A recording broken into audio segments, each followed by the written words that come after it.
Well, hello, everyone. Good to see you all. Thank you all so very much for joining me. Tonight, we are talking about the Nancy Guthrie case, 84-year-old missing woman out of Tucson, Arizona. Lately, we have got reporting on the Nancy Guthrie case with some very big blunders in the case.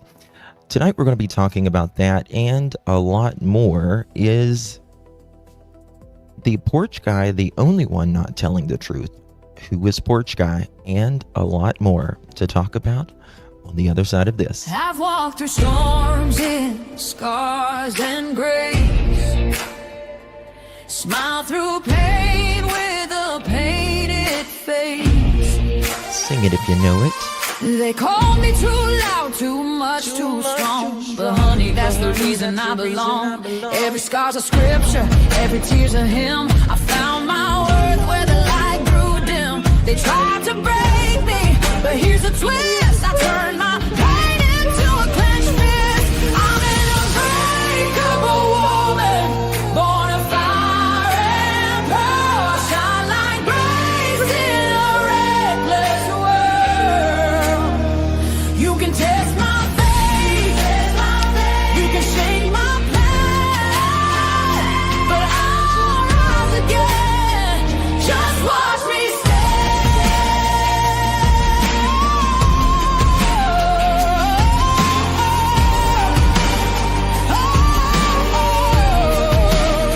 I've been whispered about and written off, judged by the gloss, not the cost. But God don't build weak hearts from gold. He made me fierce and he made me bold. I bend, I pray, I roar, I rise with mascara, tears and battle cries. Don't need your crown, I forge my own. From ashes, honey, I build my throne. I'm an unbreakable soul, dressed in truth and pearls. The fire don't scare me, it lights my world. You can doubt my voice, but you'll hear my name. I'm holy and hood, and I'm done with shame. For everyone called too much, too loud, too real. You're not to anything. You're exactly what power looks like. I'm an unbreakable soul, through the fight and flame. My scars are stories, my strength, my faith. Faith in my heart, fire in my curls, for energy mine.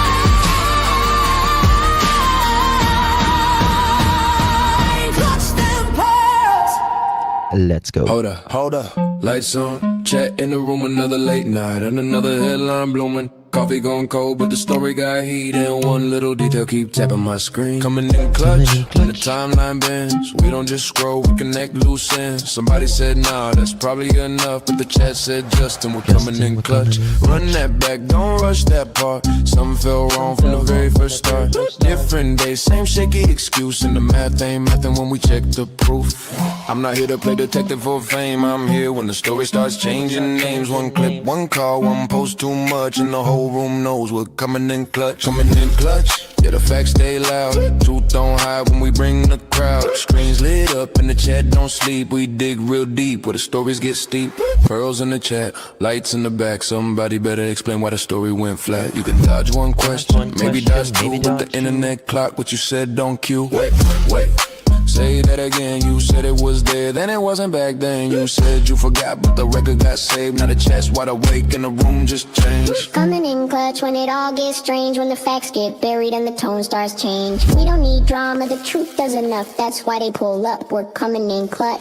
Late night crew, yeah, we built this thing. One live stream turned to a whole damn ring. Members in green minds holding it down. Whole chat moving like a small town crowd. No fake hype, no lazy spin, just one more clue when we're back back again. If it don't sit right, we don't let it slide. We put the detail right up on live. Coming in clutch, say it one more time. Whole room locked on the very next line. From the first red flag to the final touch, you know where to be, we're coming in clutch. When the screen fades out and the night gets still, somebody somewhere knows truth comes real. We'll be right here when the next facts drop. Coming in clutch and we don't just stop.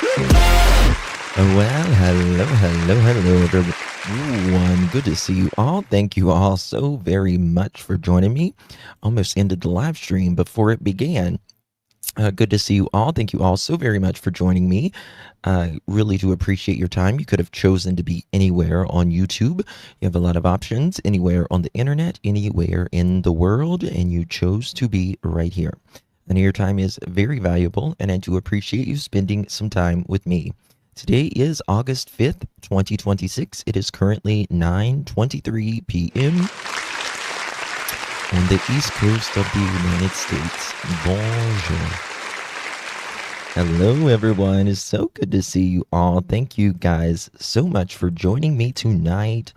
I really do appreciate you. We are been streaming a little bit later than we normally have. I've been working hard, trying to get things done. I've been foying things and all that. Some videos I'm going to be dropping soon. Alexandra, thank you so much for the jewels, my darling. Appreciate you very, very much. So good to see you, my friend. How you doing? And Miss Yarika, Yvette, Rompini, Miss Sherry. We got Kelly to the Thompson up in here. Good to see you, Cal. Miss Peggy, we got Lolo, Leslie, always keeping it real, A.K. Markham, good to see you, my friend. Tina Kent, Pam, good to see you, doll. Susan, Linda B, we got Lolo up in here. Lisa, good to see you. Anna to the banana, good to see you. Jennifer, thank you so much for the jewels, my dear. Appreciate the support. Thank you so much. We got Pebbles. How you doing, Pebbles? Good to see you, babe. Pam, Rob Beanie. How you doing? Good to see everyone. Alexandra, good to see my friend Christy, Lindsay, Susan. We got Lori up in here. How you doing, Lori? Good to see you. Miss Shari, good to see you, my friend. Ratui, hey darling, good to see you, babies. How you doing? We got YouTuber from the land down under. Good to see you, baby. Monica, thank you, my dear. Who dat? Did you? I thought you knew that. Thank you so much, my darling. Appreciate you, who dat? Good to see you, my friend. How you doing? Thank you for your support.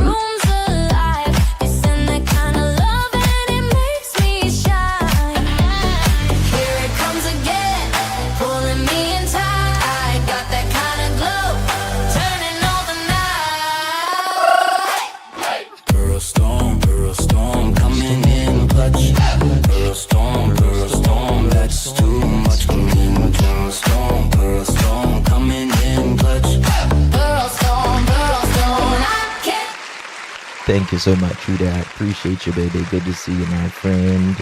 Jean, thank you for the jewels, my darling. Good to see you. Thank you so much for your support. Good to see my friend Brian. How you doing? Adele, good to see you. Autumn, hi. How you doing? My Miss Peace Jacks, my missing Peace Jacks. Bless you, honey. Good to see you, my friend. Good to see you, love. Susan, how you doing? Good to see you. Jennifer Cook, how you doing? Everyone, good to see you all. Hey, Jukes, good to see you. 603, everyone rolling up in here.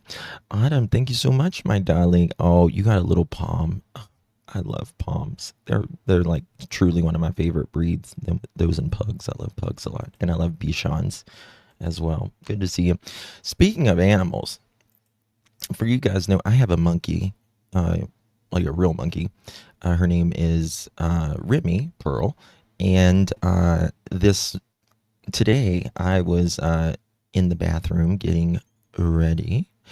And you know what she did today? Just, we're just off the script for a second. She learned how to open up soda cans. She learned how to open up cans. And you want to talk about a mess. I come back and she has 6 cans of Diet Pepsi opened up. That was fun. It's fun. Real fun to clean that up, let me tell you. Oh Lord, it was an absolute mess. Oh my God. And try cleaning with a monkey on your back, pulling off your glasses. Yeah, try that. Try that. Wendy, good to see you, my friend. Thank you for the sparkles. Appreciate you, babe. How you doing? Yeah, that was a mess. That was a mess. So I thought the time she got in the counter, I guess I have like these little things because she opens the pantry a lot, this one pantry that we have. So I have like these little child lock thingies so she can't open it. But I guess someone didn't close it one time. And she you know, like the big bags of cereal you buy, like she had Cinnamon Toast Crunch, and I look and she gets the bag and she just goes, and it just Cinnamon Toast Crunch everywhere. That was fun as well. Anywho, all right, guys, let's get on it. Tonight we're talking about the Nancy Guthrie case, and it's just an absolute mess. Also, we're going to be talking about, we had a really good live on Nancy's last night. There's this guy on Facebook. He's constantly kind of like tweaking with the photos of the porch guy. And I'm going to show you a photo and tell me what you think about this, his version of this. He kind of tweaks them and he puts them out. I always kind of watch him. Green, thank you so much, my darling, for the clutch. How you doing? Good to see you, darling. Appreciate your support. Really do. Thank you so much. Hey, Horsey, good to see you.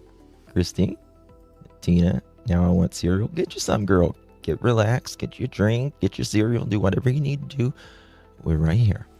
And what else we got here tonight? We've got some interesting things. Brian Ensign does a very interesting interview about the blood. I want to cover that, but there is this guy that says the FBI must take control to catch this guy, or it's not going to be solved.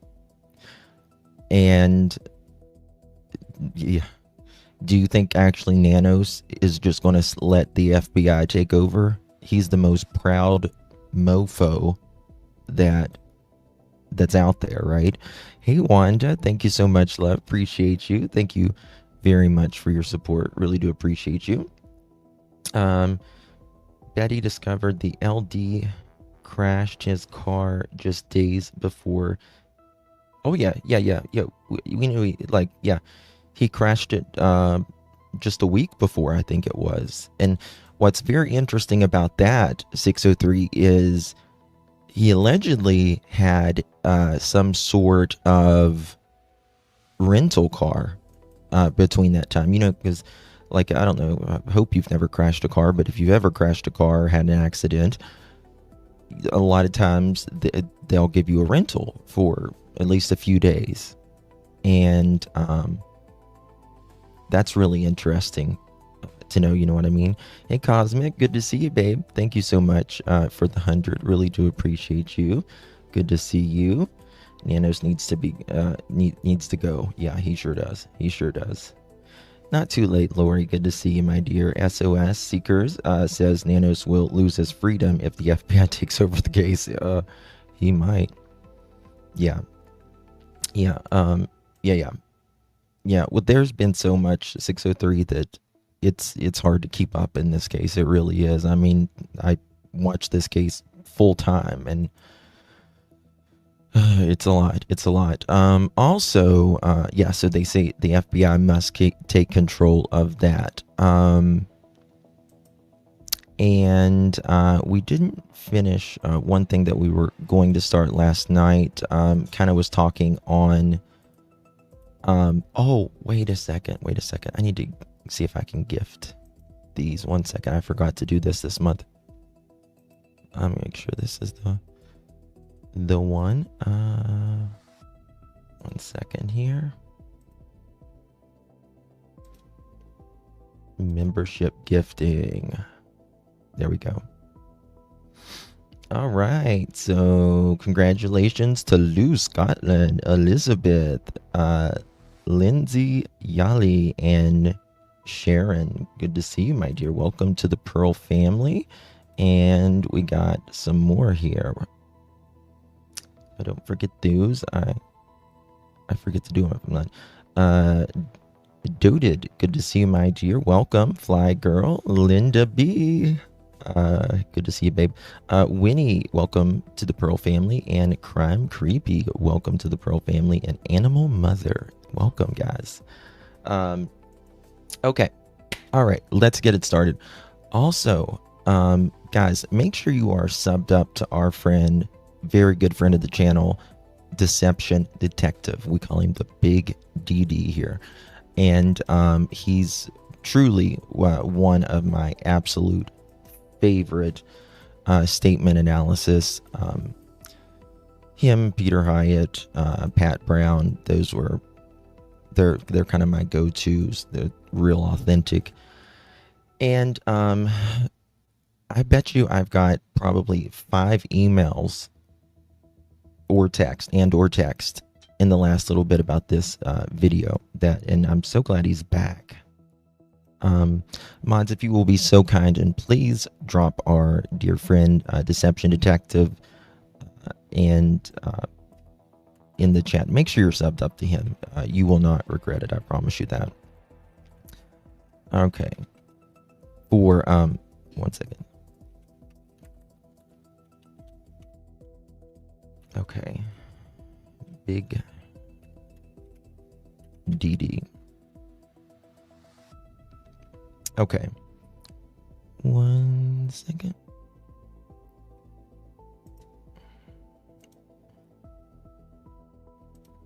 Okay. Nope. There we go. Link is provided in the description for you guys. Go over there, watch his videos, sub up to him, try to become a member if you can on his channel. I know he would greatly appreciate it. He was gone for a little while. We missed him, and he's back now, so I'm sure he would greatly appreciate all the support as much as possible. All right, so watch this, guys. Very concerning to our investigative team. So we hope that by releasing the actual note, we'll get some response from the community. Did the Guthrie family know you'd be released? Absolutely. Did the Guthrie family know you'd be released? Absolutely. Well, they asked for it today. Did you hear that? Hope that by releasing the actual note, we'll get some response from the community. Did the Guthrie family know you'd be released? Absolutely. Did the Guthrie family know you'd be released? Absolutely. Did the Guthrie family know that you would be releasing this? Okay. Also, the sheriff in the Nancy Guthrie case said he didn't have a note indicating that Nancy Guthrie was dead. But he did. And he's getting slammed in some articles, and we're going to go over one of those articles here in a minute. What did he say last night? I about fell out of my chair. He said something to the effect of, like, if you're ruled out or you're cleared, it doesn't mean, you're not later. And I'm thinking, what is he talking about? Just because someone's been cleared doesn't mean they didn't do it. That's what it was. It's something like that, wasn't it? Social Butterfly, thank you so much, dear. Appreciate you very much. Yeah. I've never ever seen a sheriff. I mean, I've thought Ronnie Lawson was bad. I thought I think Sheriff Snuggle Struggle is bad, but he's just a doofus.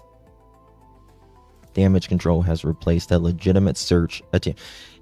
You're exactly right, GT. And it's kind of like, when people are commit a crime, but the cover up is worse than the crime. It feels like he's trying to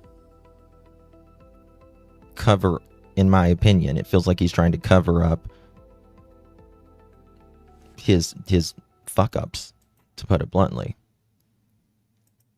Well, they asked for it. Today, let's analyze the original Nancy Guthrie ransom note. I'm Deception Detective, an attorney trained in statement analysis. This channel exposes lies and manipulation. So if that's your thing, hit subscribe. For early access to new videos and over 80 exclusive videos, consider becoming a channel member. Link in description. There's an entire field of statement analysis dedicated to identifying anonymous authors. It's called forensic linguistics, and it uses everything from syntax to vocabulary to demographics. But before we grab our calculators, we need to answer this. Do we even care who wrote this note?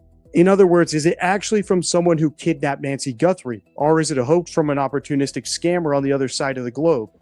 Now, I don't know what Dee Dee's going to say on this. I personally believe these two letters. I really do. But I don't feel like Porch Guy is the person that wrote these letters. It feels more like it's a woman, if you will. I thought our sheriff was bad, but this one is as bad as Snuggle Struggle. Yeah. Even someone just trying to make Nancy's disappearance look like a kidnap for ransom. 5 months ago, when all we knew about this note was that it was sent to the press, had multiple deadlines, and contained no proof of life, I was betting on the latter. Now that I actually have it, I'm convinced. So let's read it together and count all the red flags. Subject, right. News tip. And we're already off to a bad start here because this note, as you can see, was sent through a newspaper's online tip form. It wasn't sent directly to the Guthrie family by text or email, which would have at least let the author attach some sort of photo proof that they had Nancy, nor was it left at the scene of the crime, which would at least prove that they had access to Nancy's house. Even physical mail to the news would have been better. Right. Like, we've talked about this quite a bit. Why didn't this Porch Guy, why didn't he leave a letter there at the house? That way there's no guessing if this is really legitimate or not, right? Why not give them instructions? And also, if this was, a lot of people believe the way it's written, that Porch Guy kind of pre-writed, if you will, written letter number 1. Why not just leave it on the bed? Put it in the mailbox, whatever. And that way, once police or the family gets there, they know what they're working with, and you're more likely to get your money sooner as well. That's what I've been saying from the jump. Why you not leave it at the house? Yes, precisely. Yes, totally agree. This because it would have at least allowed them to include some sort of physical proof that they had Nancy, like a lock of hair, or something even more grotesque, just to prove that they're serious. And on that note of seriousness, look at the subject line: news tip. At a news station. That's a really good point. Right? Sending a piece of Nancy's hair to the police or the family or whatever, right? Saying I'll leave this piece of hair, in an envelope next to this tree at a park or wherever, wherever the hell it is. That's a very, very good point. Porch Guy had a hire to abduct. He was a pawn.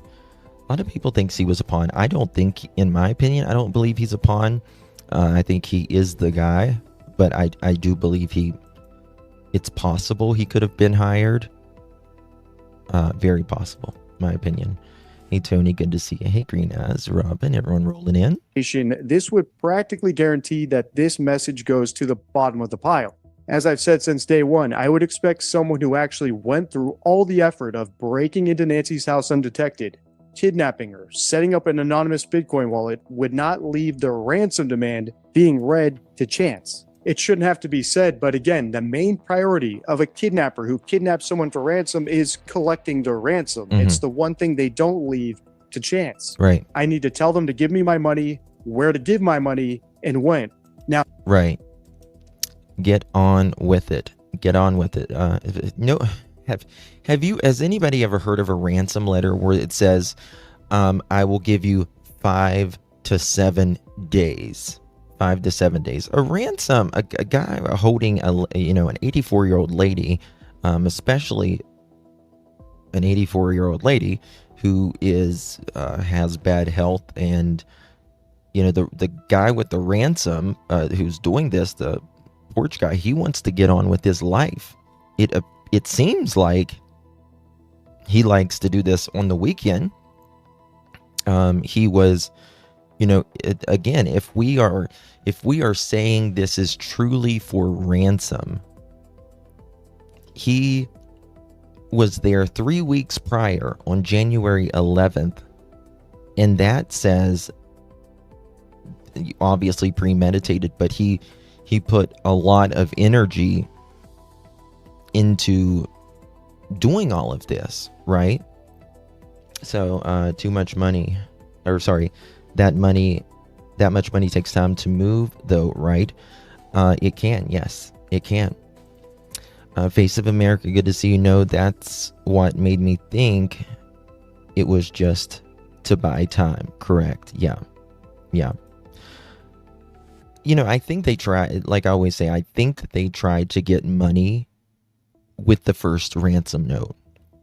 And I think that they just hoped that they were not going to have to show proof of life, that they might be lucky and not have to show proof of life. And they asked for the money and the Bitcoin and all of that, even though I think Nancy was dead when the first letter went out. Then they said, once they asked for proof of life, they said, well, Nancy is dead. Sorry about that. She died very quickly. Well, you were just asking for it. You said Nancy knew what was going on. Well, Nancy couldn't know what was going on if she died very quickly after she was abducted. Who apologizes, right? Yeah. Maybe this is an amateur kidnapper, but I think more than ever, as we continue reading this, that it's a hoax. So let's continue reading. Question or comment. Hello, Savannah. We have your mother, Nancy. She is safe but scared. She will be held for ransom, and Maybe. Once payment is received, she will be released unharmed. We will be holding her for a maximum of 7 days. You will need to send Bitcoin in the amount of 4 million USD before 5 p.m. on Thursday the 5th. If payment is not received, the ransom will be increased to 6 million USD, which will need to be paid by 5 p.m. on Monday the 9th. All right, I'm pausing here to point out yet another glaring red flag, and this is the same one we've seen in the JonBenet Ramsey case. In that ransom note, the supposed kidnapper told the Ramseys they wanted their money by tomorrow. The only problem was there was no way for them to distinguish what tomorrow actually meant, because the Ramseys supposedly found the note in the morning when it could have been written after midnight Right. or before midnight. In other words, it's one of the main reasons I think that note is a hoax. Because again, as I... Well, now, our DD here, Deception Detective, he feels very strongly on the JonBenet Ramsey case. You guys know I have a small connection with JonBenet Ramsey case, but I think that the JonBenet Ramsey case, it is 2 pages long. It just keeps going on and on and on, and it's one of the I really don't have an opinion on that case. I really don't, because I can truly see both sides. It's one of the few cases where I don't really have an opinion. Now, DD, he has a much stronger opinion, but the letter in the JonBenet Ramsey case, it makes me think that perhaps one of the parents wrote that, to be quite frank with you. Particularly Patsy, with the writing. I've done whole live streams on just the writing. And it's just not a normal ransom letter. So this one, it's in the digital age, so it wasn't a physical copy, and that already kind of hurts the investigation. If they had like a physical copy with someone's handwriting, that helps tremendously. Maybe has DNA on it, you never know. But this is sent through online. So now we're looking at how this person writes. Is it AI? Is it translated? All of that. Said a kidnapper's number one priority is getting their money. It's the entire point of the crime. So they don't leave the delivery date, time, or location up to chance or interpretation. In this case, it's not as bad as the John Bonet one because they do at least name a day of the week, but the 5 p.m. is pretty vague when the person it's addressed to could be in another state. So is it 5 p.m. for Savannah, or is it 5 p.m. wherever this news station is located, or is it 5 p.m. in Tucson where Nancy was taken from, or is it 5 p.m. wherever this kidnapper happens to be? Now, another great point right there, right? Think about this. Well, the ransom note says we'll get her back to Tucson. Well, the United States is very big, right? There's not including like Alaska, Hawaii. There's, basically 4 different time zones. So she could be anywhere. What do they mean by that? I met Patsy after Jean Benet passed at the pediatrician's office I worked for. She came in with her sister and her niece and nephew. I went to school with JB's older sister too. Oh, peekaboo. It's not a hoax, but the cases are similar in that the subjects are using the notes as a deception tactic to hide true motive. It's very well likely. Very well likely. Now, which, by the way, they imply later in the same message is not Tucson anymore. Again, these are the sort of slip-ups that someone pretending to be a kidnapper wouldn't care about, but an actual kidnapper would. Okay, let's continue because this is one of the biggest red flags of all. If payment is not received, the ransom will be increased to $6 million USD, which will need to be paid by 5 p.m. on Monday the 9th. Once payment is received to the Bitcoin address below, she'll be released within 12 hours of deposit to a safe drop-off location back in Tucson. Like I said, they seem to indicate that they're not in Tucson anymore. So what do they mean by 5 p.m.? I think that's a distraction. I really do. I think they wanted to make it seem like they and Nancy are out of Tucson. But think about this, right? Probably someone that did this is very close to Nancy, lives very, very close to Nancy. And they probably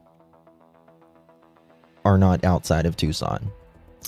And for them to put outside of Tucson, we'll get her back. To me, it's just a way to throw them off. My cousin in Georgia is in need of some prayers. She went through the hospital last week. Oh, bless her, Sarah, of course. Oh, I'm so sorry. Absolutely. It would make me think she was in Tucson as well. Yeah. I read about this case, but I wasn't alive till 1998. So oh gosh, it was the time of, like magazines. She was on every magazine cover in the United States, probably the world. Justin, why wait 12 hours to drop Nancy back off? So think is 12 hours. What is 12 hours away from Tucson each? Well, I mean, there's a lot of things 12 hours away, right? But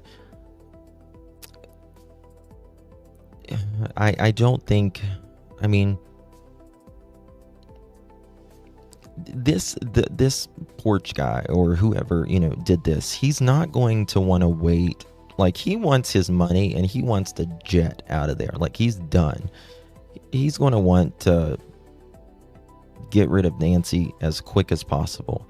He wants the cash, and you can have her. But she was dead. She was dead. I live up from the canyon from John Benet. Oh, wow. Robin, how are you doing? Good to see you, darling. Yes, guys, please hit the thumbs up. Greatly, greatly appreciate you all being here. Could Nancy be in Mexico? It's possible. Yeah. I don't think it's probable. I think it's possible, but I don't think it's probable, in my opinion. Seems like, there's been the news, there's been creators that, people say, they've gotten tips and all of that with, that there was this lady that was unalived and they just wanted her to go over the border and stuff like that. Now that stuff does happen, but I don't really think so in this case. It seems like Mexican police, FBI, Pima County, they don't really allegedly communicate a lot. So I don't think that's where the case is going, in my opinion. I just don't see it. Catherine, thank you so much for the makeup brush, darling. Appreciate you very, very much. Good to see you, babe. Yes, agreed. But what if he was already paid, came, and did the job and done? Absolutely. Absolutely. But, we don't know. I mean, he could have been paid, contracted, if you will. And, he could have done this letter, gave a Bitcoin account. If they paid, they paid. If they didn't, they didn't. And it was done. I think the letter was to really throw him off, though. If payment is not received by the last deadline on Monday the 9th at 5 p.m., she will be killed. Your mother is aware of this and her life is in your hands. When you owe the bank money and you can't pay it back on time, they charge you interest, maybe penalty fees, maybe they ding your credit score. And they do all those things because they can't force you to pay up by torturing your mother. Kidnappers, on the other hand, can, which is why the threats that they make don't involve penalties, fees, and other sorts of benign punishments. They involve violence, specifically violence to the loved one that they've kidnapped. To put it another way, yeah. I don't think the person who wrote... I have. Justin, have you seen the new interview by the search group from Mexico stating that the tipster that called her and gave her the tip called her 8? Called her 8? What do you mean called her 8? Yeah, I'm pretty skeptical, to be quite honest with you. This note actually has Nancy Guthrie because they're not threatening to do anything to Nancy Guthrie. The threats they're making are the type of threats you make when you have zero leverage. If that last line were all I knew about this author, I would think they're a hoaxer. And even without this information, I did think they were a hoaxer very early on in the investigation, since day one. But the craziest part is we're only halfway through and it gets worse. So let's continue reading. And again, if you're not convinced this is a hoaxer because of the method of delivery, which was completely unserious, or the threats, which are also completely unserious, or even the priorities, like actually collecting their money, which seem to be an afterthought, maybe this next detail will convince you. Let's keep reading. If payment is not received by the last deadline on Monday the 9th at 5 p.m., she will be killed. Your mother is aware of this and her life is... Now, what I find the most strange out of all of this, because I do, like I said, I personally believe the first and the second letter. But what I find the most strange is Cameron calling Savannah and saying, do you think, she's like, do you think this is because of me? Yeah. And we think it's for ransom. And then guess what? The next day, a ransom letter comes out. The word ransom. I find that very, very interesting, right? Social Butterfly, thank you so much. Good to see you today, darling. Thank you so very much for your support. And Butterflies, thank you very much, love. Really appreciate you. I've thought on this a while, and the second note doesn't feel right, which leads me to questioning both notes as a ruse to distract away from intentional unaliving, with the notes being staging. I think they're, when I say I think they're real, I think they're real as in it came from the person or persons that did this to Nancy. But I think they are more of a distraction than anything. Hey, C-Mast, good to see you, my dear. Thank you for joining us on X. Or Kick, sorry, Kick. Thank you so much, dear. It's a big coincidence. The ransom letter says January 1990. That happens to be Carlos's birthday. That's a big coincidence. Yeah. Mm-hmm. Yeah. Sure does. Is in your hands. It is in the best interest of everyone to have this completed as soon as possible. You will not be able to contact me from here on out. There will be no negotiation. Do not play games. Law enforcement will not be able to help you. Possible. At the bottom of the note, almost as an afterthought, she had a white smartwatch on the floor of the foot of her bed, and the white floodlight in the backyard was destroyed. Again, this note wasn't left at the scene of the crime, which would prove that the author is actually the person who took Nancy, or at least had access to her house. It contains no photos, right? It wasn't sent by email directly to the family where they could show photo evidence that they actually had Nancy. The threats suggest that they don't have Nancy because all the threats are the same sort of penalties a rent-a-center would impose on you, not someone who actually has your mother and is dangerous enough to kidnap her and torture her. And the details here that they provide supposedly to prove that they have her, or at least were in her house, seem to be things that anyone, even on the other side of the world, for example, a Nigerian Bitcoin scammer, could find by simply Googling her. She had a white smartwatch, and her exterior white floodlight in the backyard was destroyed. As I said earlier, the police also released a... Yes, and it's true. We had pictures of Nancy having a white smartwatch. You know, that's out there.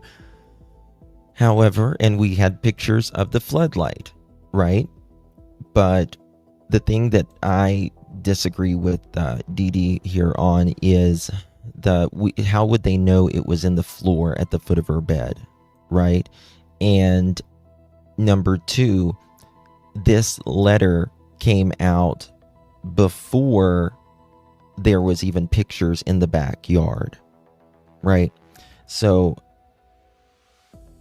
I think that's pretty important, in my opinion. The second note at the same time as this one, which apparently is written by the same author. The department released 2 ransom notes. Why now? So if you want me to analyze that next, let me know by liking, commenting, and sharing. Check the end screen for my analysis of the JonBenet Ramsey ransom note, as well as my entire Nancy Guthrie play. Yeah, he's got a really good video on the JonBenet Ramsey note. Hello, darling. Good to see you. Many of us have thought that the family might be involved, but I'm not sure. There's no proof, and there's no reason for anyone else to do this. I don't know. Almost seems like if the notes are legit, then the second was a cover-up in regret for reaching out to the media with the first notes. Like, oops, there is more dangerous than I considered. No future inquiry. I don't know. Like, you would think, which I don't think this guy really cares. I think he was saying, I think the second letter came as, okay, I'm not going to show you proof that she's dead. I want you to know that she died of natural causes to, if he gets caught later, to say, I didn't unalive her. I just abducted her. She died on her own. What's the meatballs is why was her smartwatch found on the foot of her bed on the floor? Yeah. So they said, and I mean, the thing is, yeah, you might know she had a smartwatch, but again, how would you, they could be in a billion different places, in my opinion. Didn't Savannah say they found the watch at the bottom of the bed.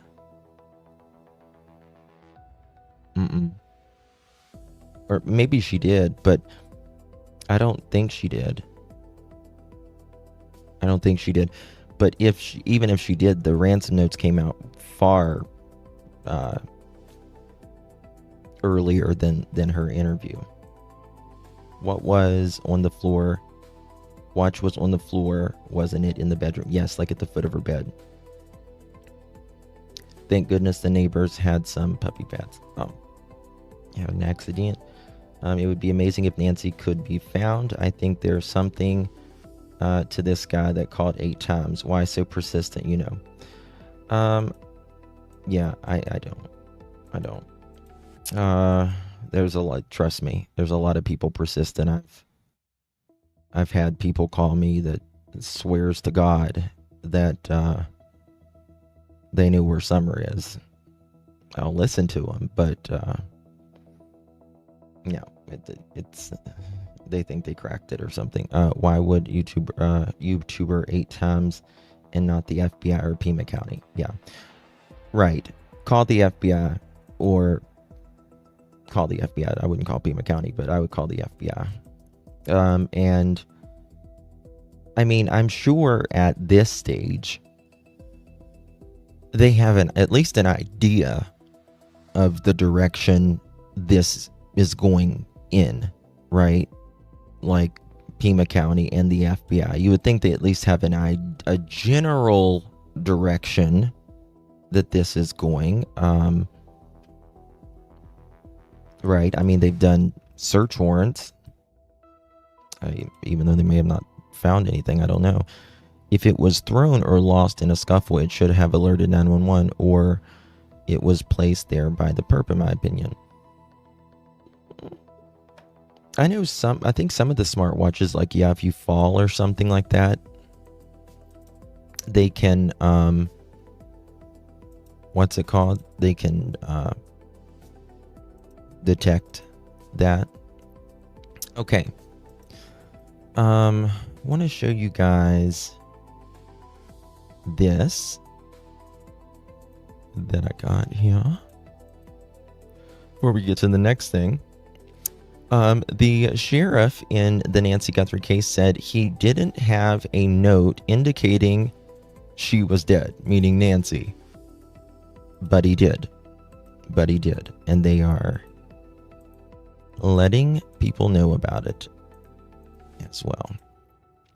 When investigators in the Arizona disappearance of Nancy Guthrie, the mother of today's show host Savannah Guthrie, released 2 ransom notes Friday, one of the messages directly contradicted the Pima County Sheriff Chris Nanos told CPS News in the interview one day earlier. And again, Nanos says, quote, "I have nothing to indicate she's dead," end quote. Guys, for God's sakes, please get him out of office. In my opinion, kick him out of office. He said this during an interview that he has no reason to believe Nancy is dead. But the FBI, or the note says, she's dead. She died. Sorry about that. So, Sheriff Doofy, are you saying that the notes are fake? Is that what you're saying? He is so fucking annoying. What if it could be a corrupt law enforcement officer involved? They would know that watch was there and the lights were busted. True. We didn't see photo of watch, so maybe note is guessing. We kind of need some. No, we have photos with Nancy with that smartwatch on, if that's what you mean. Army Wife, thank you so much for the gold coin, babe. Appreciate you very, very much. Thank you. Quote, "I have nothing to indicate she's dead," Nano said Thursday, I don't have a body. I don't have a burial site. I don't have a note. Guys, he said he didn't have a note. I get you don't have a burial site. I get you don't have a body. But you have a note. And Savannah said in her letter, we understand, meaning that she's dead, but we still need our mother. Yes, Face of America, he has a note. I was like, when I was reading this, he don't have a brain. 6 months. Does he think her meds these people are buying? Right. But he did have a note. On Friday, Nanos released the 2 notes to the public for the first time. The messages had originally been sent to the local CBS station in Tucson in February, shortly after 84-year-old was abducted. Then why did you release the notes, Nanos? Why did you release the notes with your official seal of Pima County Sheriff's Office on them? He reminds me of the straw man on The Wizard of Oz. Yeah. He reminds me of the little people on Charlie and the Chocolate Factory. I mean, they need to send a photo of proof. Right. But, you know, they was asking for that, and obviously they didn't send that. We have camera footage of Nancy. We don't have camera footage of Nancy leaving or arriving to Annie's house, and then video of her reaching her house. Well, we don't have proof that she made it home, but it explicitly said, again, Pima County, that they know that she made it home, for sure. So what, does he think the second ransom note was a wedding invitation? Yeah. Excuse me. Nanos said he released the ransom notes hoping someone would recognize the author's potentially distinctive wording and help identify who sent them. The first, submitted a day after Guthrie was reported missing, opened with, quote, "Hello, Savannah, we have your mother," end quote, demanded $4 million in ransom paid to be in Bitcoin, and promised to return her to a, quote, "safe drop-off location in Tucson within 12 hours of the ransom deposit. The second note, sent just 4 days later, says, quote, "We never intended to hurt her. That was not our intention. She perished shortly after she was taken. We believe it was heart-related. She is buried in nature now," end quote. The first note indicated details about Nancy Guthrie's white Apple Watch and the floodlights on the back porch, leading the FBI to take them seriously. Both notes were sent via tip line to CBS affiliate KOLD. Let me see if that'll... is there a place you can... I was just looking for something, sorry. The address was masked, CBS, that investigators believe both notes were sent from the same IP address. That address was masked, and investigators don't know whose computer it was sent from. Lance Lesling, a retired FBI supervisory special agent, told CBS News that releasing the notes to drive in more tips from the public was a great thing to do. Quote, "However, so late into the case, and after a period of time where they have no communication with the public, it just seems that the media strategy here was a little haphazard," end quote, he said. Lesling said the months delayed release could be due to questions of authenticity. Quote, "I'm sure And maybe even to this day, there's not 100% sure if these notes are legitimate, end quote, Leslie said. Quote, I mean, they've already arrested and charged people for sending hoax and fake notes in.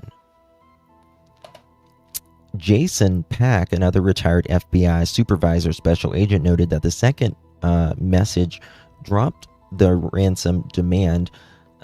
Quote, the money is simply gone, end quote, Pack told CBS News on Friday. Quote, no demand, no offer to sell a location, nothing. People motivated by money will do not walk away from $4 million when the plan fails apart.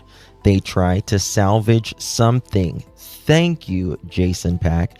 The writer asked for nothing at all. And that has been one of my biggest points that I have uttered 1,000 times. Okay, if this was for ransom to begin with, right? Who goes through all of this, plans this weeks in advance, right? Kidnaps Nancy, ask for the money, and then once they, Savannah comes back and says, okay, show us proof, we'll be glad to send you the money. The note comes out and says, sorry, she died, she's buried in nature, sorry about that. Savannah came back and said, that's fine. Okay, well, I mean, it's not fine, but, it's okay. We still want our mother, and we are willing to pay. Now, if this is all motivated in money, why would this guy just forfeit everything? Just say, okay, maybe I didn't think this through. She died. Sorry. I'll just, hope you don't find me. I'll just go to prison. It just does not make sense at all. Oakley, thank you so much, my dear. Please hit the like and subscribe. Thank you so much, Oakley. Appreciate you, my darlings. Thank you for your support, and thank you for telling people to like and subscribe. Thank you so much. Appreciate you, dear. Darcy, thank you so much for 10 continuous months of your support. I really do appreciate you, Miss Darcy. Even though I don't make all the lives, I watch every day. Love my Pearl family. And thank you, Justin. Thank you so much, honey. Appreciate you. Really appreciate the 10 months of membership. You guys are truly what makes it possible for me. So thank you, Miss Darcy. Appreciate you. And V. Oakley, thank you so much for the 100. How you doing? Good to see you, my dear. Appreciate you very much. Autumn, thank you for the Uncle Alert. Uncle Alert, thank you, baby. Appreciate you. Good to see you, my friend. That's the problem. He would have collected the reward somehow. Right. I mean, you would think like, okay, well, at least I might not get 4 million, but I'll say here, I want 2 million in Bitcoin, drop it in my account, right? Or drop 2 million in my account, and I'll tell you where she's at or whatever. Still didn't happen. It's like, oops, I broke my mom's favorite coffee cup and blame it on someone else. Right, Justin? And what kidnapper murderer apologizes after things go south and got literally nothing out of it monetarily?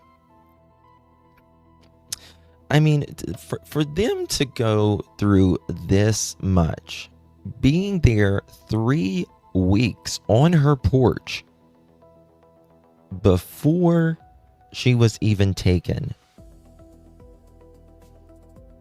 this clearly took, even if you're not a professional, it took a lot of time, a lot of planning, a lot of thinking.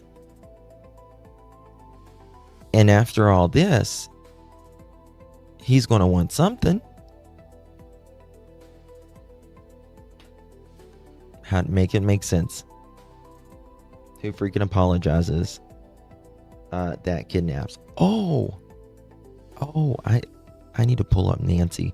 Nancy said something today, and it was just a little offhand comment, and I was like, I didn't even realize that. It's very good. One thing she said that made me start thinking. Margaret, thank you so much, because it's two writers, second writer trying to fix. It could be Margaret. But to me, in my opinion, you know, if this guy doesn't seem like he's going to be like the real sorry about that kind of guy. It doesn't seem like he's going to be the type of guy that says she's buried in nature. You know what I mean? To me, this seems like a woman wrote it. In my opinion, it just does to me. See if I can play this. The search for Nancy Guthrie has not gone cold. Is Nancy Guthrie alive, or based on everything that you have right now? I have nothing deceased? to indicate she's dead. I don't have a body. I don't have a burial site. I don't have any note. That was Pima County Sheriff Chris Nanos on Thursday, but he did have a note, 2 of them. And on Friday, Nanos released them to the public for the first time, both originally sent to the local CBS station. The first, submitted a day after Guthrie was reported missing, says she'll be held for a maximum of 7 days, demands a $4 million ransom be paid in Bitcoin, and promises to return the 84-year-old to a safe drop-off location in Tucson within 12 hours of the ransom's deposit. The second note, sent just 4 days later, says in part, "We never intended to hurt her. She perished shortly after she was taken. She is buried in nature now." They released them in order to drive more tips from the public, which is a great thing to do. However, so late in the case, and after a period of time where they have had no communication with the public, it just seems that the media strategy here is a little haphazard. Lance Lysing is a retired FBI supervisory special agent and said the months delayed release could be a question of authenticity. I'm sure, and maybe even to this day, they're not 100% sure if these notes are legitimate. I mean, they've already arrested and charged people for sending hoax and fake notes in.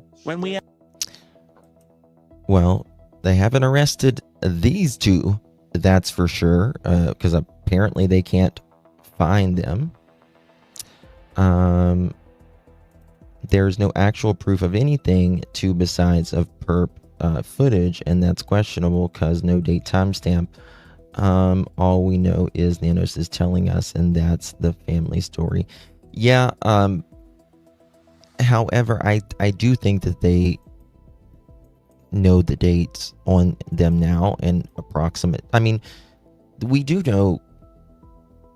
I think they know the dates now, and I think they know at least a roundabout timestamp because we know what time the perps was there because of the cameras and all that. When the letter says, "We have your mother, Nancy," that's when I knew the note is not a real note. The other mother does. What other mother does she have? Yeah, I mean, to me, they want it to be sending. I don't know how to say it. They wanted to make it maybe personal.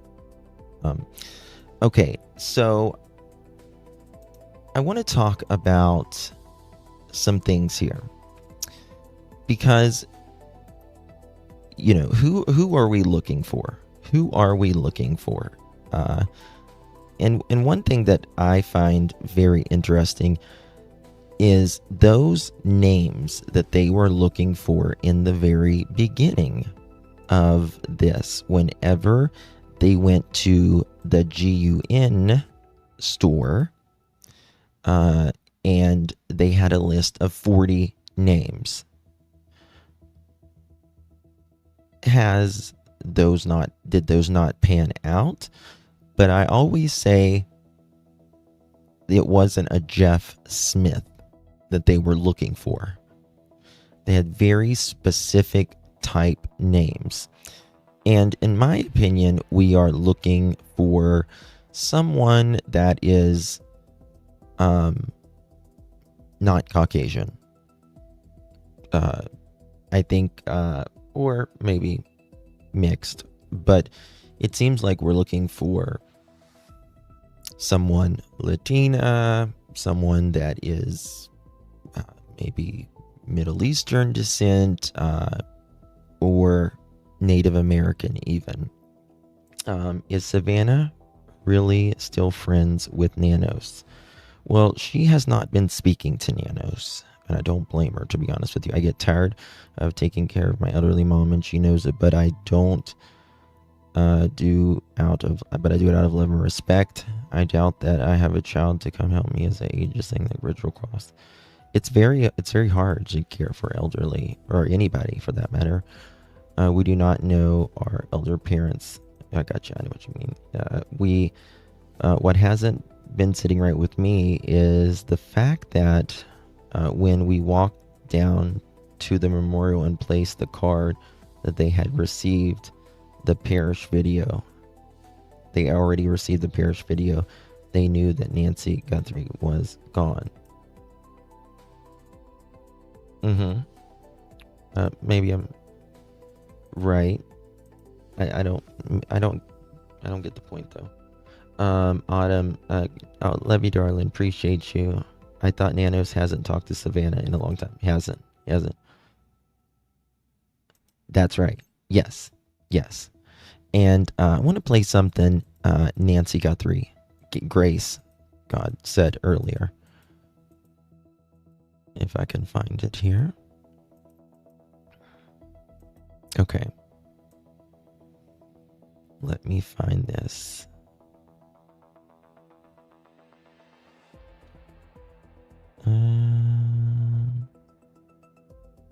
Okay. 1 second here. I think it's up here.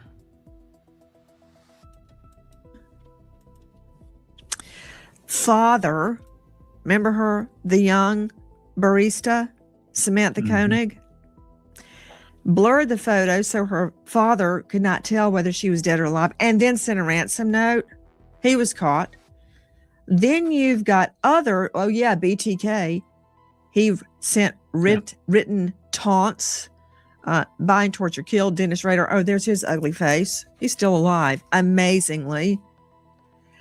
Listen then to this. let's see, there's so many more. You've got Zodiac, who taunted with written notes, never identified.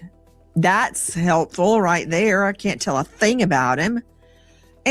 But these are older, And right? there are others. Oh, yes, son of Sam Berkowitz, caught, written missives. Okay, look at him. Ugh. Rightly, but most of these are not, they're all within 40 years old or plus. Okay, Joe Scott, forensically, what can I do with this? What can you add, Joe Scott, that Lisa hasn't already told us? Speak now. Yeah, I think the thing that really reaches out to me is that where they say we didn't intend to hurt her, and they talk about this intention again. And for me, that goes to the idea that they did in fact hurt her. And guess what? We got evidence of that. Evidence that, by the way, and I'll say it plainly, that was ignored to their own peril now. And that is that blood deposition that we had on that front porch. Okay, Scott, he makes such good points here, and some we have talked about, but some there's some new things here that I want to talk about. And this is what it looked like, right? This is what it looked like.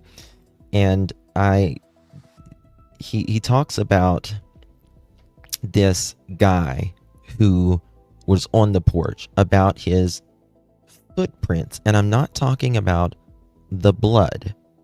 You'll have to see. They seemingly walked over, ignored whatever in the hell they were doing at that moment in time, and they didn't see the import in this. And so for me, these two things are connected. You know, it's very easy to sit here and say, yeah, she was infirm and, you know, she had physical problems. I've got a lot more questions relative to this, because they're the ones that bring up the term hurt. They're the ones that say this, and we have evidence of violence here as far as I'm concerned. That's deposition of blood that has originated from the nasopharynx area. I am of the opinion that they popped this poor lady in the face to try to get her to comply, and she bled right there. I'm not saying she bled out, but they started her down this road. I don't give...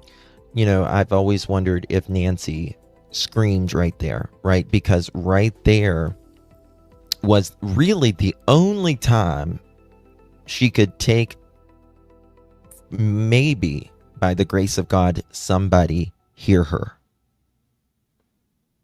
And they, like Scott said, popped her. Because she was pretty defenseless. Now watch Two this. hoops in hell, what your intention was. She wound up dying in your custody. Thank you, baby. Illegal Appreciate you. custody, by the way. This is a kidnapping, obviously. You are held directly responsible for this. So these people are violent. They're very violent. I can't put and this now up. they're wanting to go back on this. I think that they, just by virtue of that second note, they know that there is a chance they're going to have to pay a heavy price for this. Now, if they can get their wires straight relative to the investigative team and get marshaled on the line to head in the right direction investigatively, hopefully it's not too late. See, I don't think Luke is average built, right? I think he was when he was on rugs, right? But I don't think he's average built now. To me, he's heavier. We looked over that last night. I think that there's still a chance that they can find out whoever it is that did this, because look, as far as I'm concerned, these people are crazy. They're still Scott's gonna out make a there, really and good they can point do here. harm to other people. Oh, maybe it's the next one up here. 1 second. Reconstructed. Morgan, thank you for being with us. Jump in. Wait, did we close it yet? Oh, here it is. Here it is. I was the wrong one. I apologize. Let me show you this right here. Our friends at Fox News Digital. That was treated like it was nothing. People walked all over it. I mean, later, day late, dollar short, we saw a tent erected around the front porch where I guess they were finally processed. He's not skinny, but he's just average built. Luke is chubby. I think Luke is very sus, in my opinion. But I don't think he's porch guy. I think it's sometimes immature for their age, and if they didn't, it was for attention, not money. You think they did all just for attention? Like that was the motive? I'm still not ruling out that, just my opinion. Understand? Michelle, thank you so much for the high five, my darling. Appreciate you. Thank you very much. Luke seems to be on the chubby side. Yeah. But again, we found a lot of very weird things, even just last night. It, but not before everybody and her little sister tromped all over it, including a pizza delivery person. Ruin. Now, that's on the outside that I can see. I can only imagine the horrors, the evidentiary horrors that took place on the inside. 1, DNA. 2, they ignored the fact the back door was propped open. Hello? That's how one perp came in. And I, to this day, believe the porch guy, was looking in the window to see if his accomplice had made it to the front door yet. No forced entry. Why? Because that's a good point, right? Could porch guy, could he have just been kind of looking in the window to see if another, guy was coming through the back or going to open the door? I don't know. Again, the problem I have with this is that, maybe there is more than one person, but why haven't they, if they have footage of a second or third person or however how many that was there, why wouldn't they put that out? Why would they just put porch guy out if they have another person being there, whether it's a camera inside, outside, the backyard, the porch, wherever. You're twice as likely to find someone that knows at least one of them. Right? But they came in the back and opened the front door. Duh. So they completely ignore the back door. They lose valuable, critical hours. Listen. By going back and forth with the family. Do you think she wandered off? Hell no. She can only walk X number of yards. She didn't wander off. The family kept trying to tell them that. Did they listen? No. That aircraft, very, very sensitive equipment on it, sat on that runway, fixed wing. Listen. Till dusk. Dusk. Yes. From 10, it sat on the tarmac from 10 p.m. till 10 a.m. to 6 p.m. all day until dark. And that's when they finally get someone up in the air, because the guy that they had at the time didn't know how to work the camera. He wasn't trained to work the camera. Well, equipment is only good as the people who are trained. If they're not trained to do it, it's just a hunk of metal is all it is. All because of one man's ego. That's exactly right. Exactly. From dawn till dusk. It ain't just a movie. Okay? That's how long they waited to do Nanos' bidding, and he couldn't get his self together. Oh, no. Sue. Oh, honey, listen. The blood on the porch is not indicative of an older woman wandering off. Baby, they thought in the beginning that the blood was Nancy just might have scratched herself the day before or something. They wasn't even sure. Now, I don't know about you, but if a 84-year-old woman who doesn't have a criminal history whatsoever is a pillar of the community, her daughter is, a star, a celebrity, if you will, and the back doors is open, she can't fucking walk anywhere because of her health and all of that. The back doors are open. She didn't take her car. She didn't have her hearing aid. She, all of her medicines there and all that. And there's blood on the porch. I'm not going to think, oh, well, she might have scratched herself 12 hours ago. Oh, and by the way, her door camera is missing. Oh, and by the way, the light out back has been ripped off. I mean, how stupid are these people?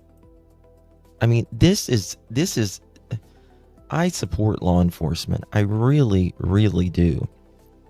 But this is buffoonery at best. And it is sad to me that we have people like this over our lives that think this is, oh, she just might have walked off. She can't walk, fucker. She can't walk. Like, how hard is it? To use it. I'm just giving you a few examples. You know how important the first hours are, Joe Scott.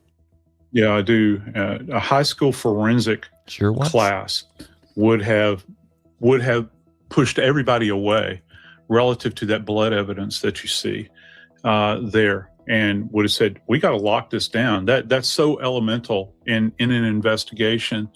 And here's one other thing. You can keep that clip up, this guy moving around right here. Listen to this, guy. You see where he's placing his feet out there on those ceramic tiles? You see that? The old adage Watch about, this. wishes Right in here. one hand, something else in the other, see what fills up first. But if you see this right here, and he's stomping around out there, If they had frozen this area down, locked it down, do you realize that they could have done Right, locked this down.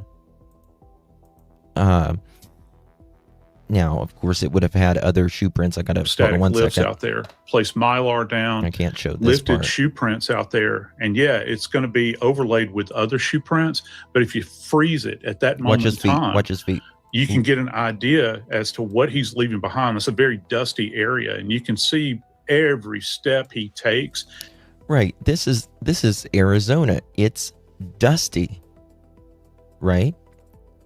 They could have gotten his footprints. They didn't take the rug. They didn't take the door. They didn't take shit, for that matter. We didn't even know if the light wasn't broken. Do we even know if the light wasn't broken prior to that night? I don't think it was broken prior to that night. He seems a little bow-legged. Yeah. I mean, not like, some people are just slightly bow-legged. I think it's maybe slightly. Kelly says, good to see you, babe. I still cannot believe the house was not taped off immediately. Pima County didn't tape it off at all. It was the FBI that ended up taping it off. Huge problem and total incompetence. They did DNA on the blood. Yes. Yeah, and it was Nancy's. Yeah. Finally they did. But in the beginning, didn't even know if it was she scratched herself days prior. Justin, did authorities say for sure that blood was on the porch was Nancy's? Yes, 100% Nancy's. Yes. Listen to this. How often do we have where we have this is literally gridded off, Nancy? Yeah, Look at this. See? You see, they could have done this right here. Right there, they could have done that. Why didn't they do this? These are electrostatic lifts. Right? Now, because this was not taped off, yeah, they would have gotten other footprints. But, they can have 6 different footprints, but they can quickly eliminate who was who. Right? Why didn't they do that? Because they are incompetent.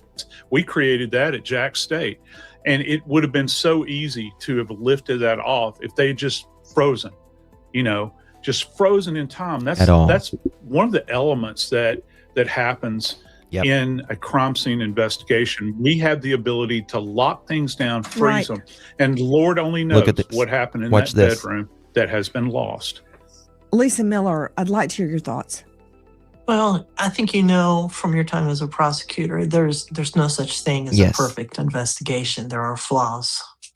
Now, admittedly here, we have substantial flaws. I agree. That crime scene should have been locked down. It should have been expanded right away. Everybody should have been kicked off of that property. We know that. I have to give the benefit of the doubt here. We didn't have the video of this porch guy walking around in those first days. And there was some mistake.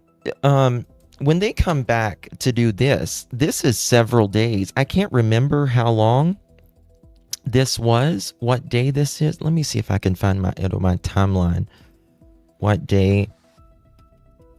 Nancy Guthrie. What day they come back to do this. But, Chris McDonough says this as well. He's like, why the hell did they not take that door off to send it to Quantico? It's just nuts to me. Let's see here. February 4th, investigators state there's no suspect or person identified. February 5th is scheduled to conduct a briefing. Okay.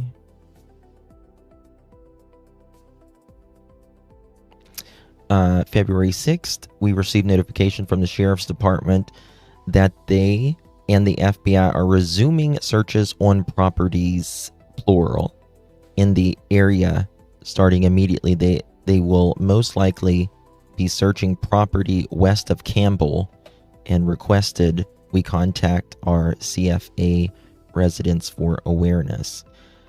February 6th, Kash Patel held a press conference at the Department of Justice in Washington, D.C., where he briefly addressed the case.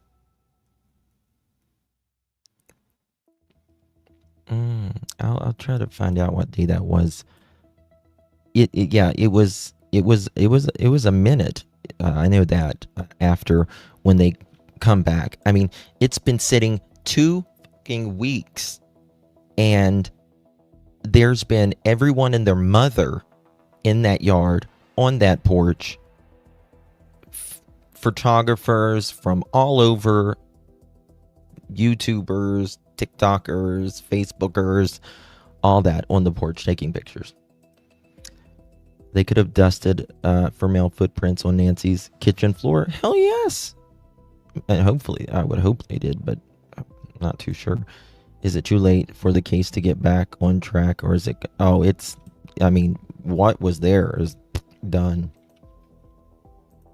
I remember when the tent went up, I thought, oh my God, are they just now noticing blood? Well, they noticed the blood very early on, but they wasn't even concerned that it was like because Nancy was gone. But again, like, I go back to Savannah saying, my brother called me and he said, this is for ransom. And we kept telling the police, no, you don't understand. You don't understand. Patty, thank you so much for the gold coin.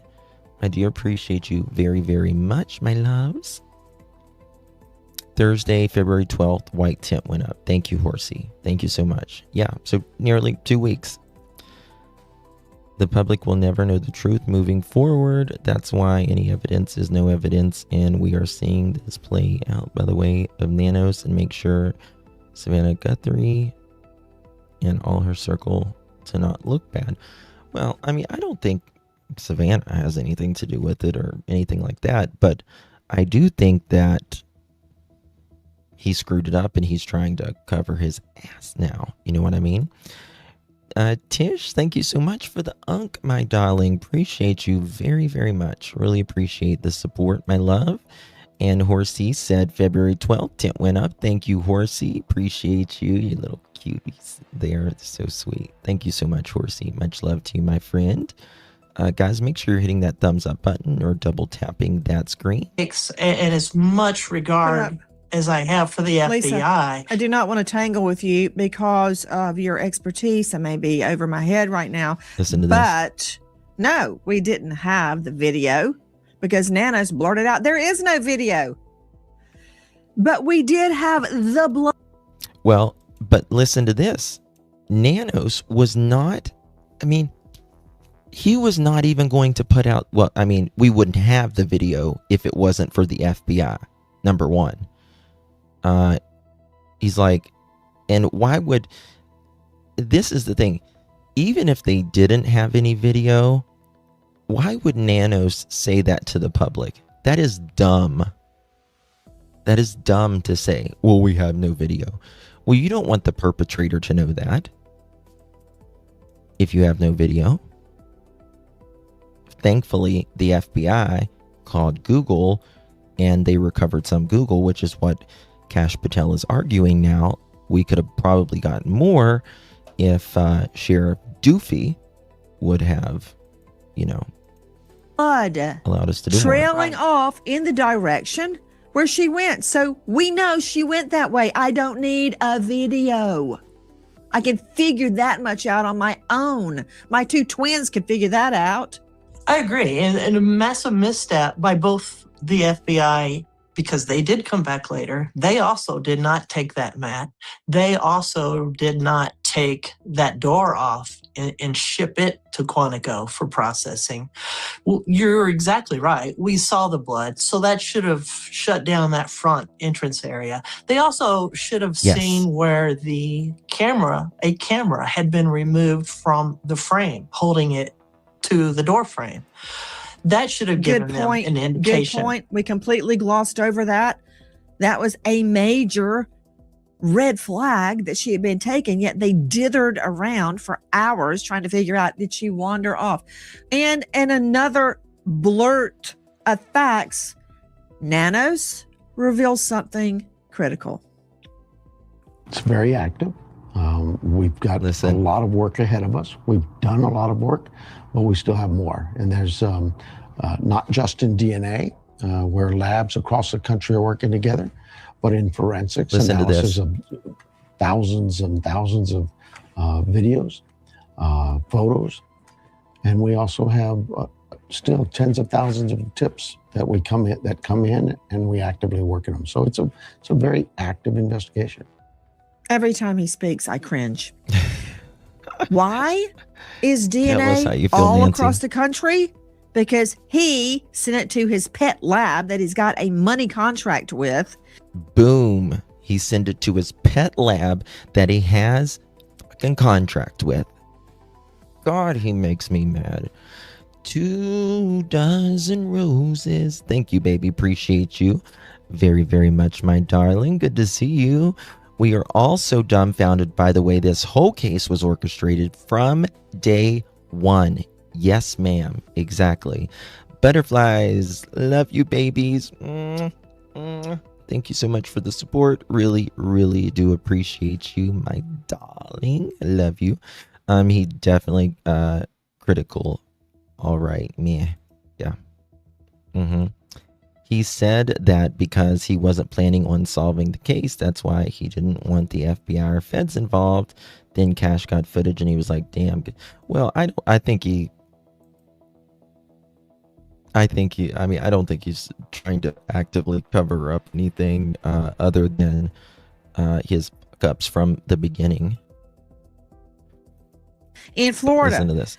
DNA Lab International, I believe, is the name. Instead of sending it to experts in this field, they again dithered for weeks and weeks and weeks before it was finally sent to labs that could handle the job. Did you hear that? Dithered for weeks and weeks and weeks before it was finally sent to labs that could handle the job. There you go. I call on all citizen sleuths. Listen. Regardless of your expertise. Go, Nene. They need help. My mind is open to any analysis, any observation at all regarding these ransom notes. How do you think Kaczynski was solved? Because of the manifesto. It's happened over and over before. If you know or think you know anything about Mrs. Guthrie's disappearance, dial 800-225. Okay, and let me just find this other little part up here. Let me see here. Sorry, she's dead. It's an unbelievable Did he just say, thing. I don't have a body, I don't have a burial site? Because, okay, so I want to show you this up here because we're going to be getting to the GUN store that they were requesting certain names. And in my opinion, you know, we're trying to whittle down, obviously, who this is.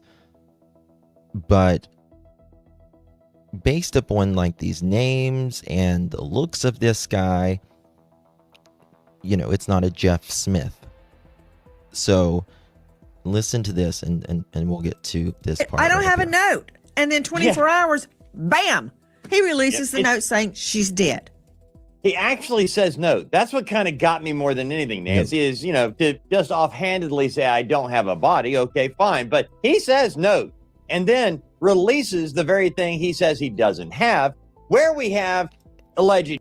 Which is, we went over that just a minute ago in that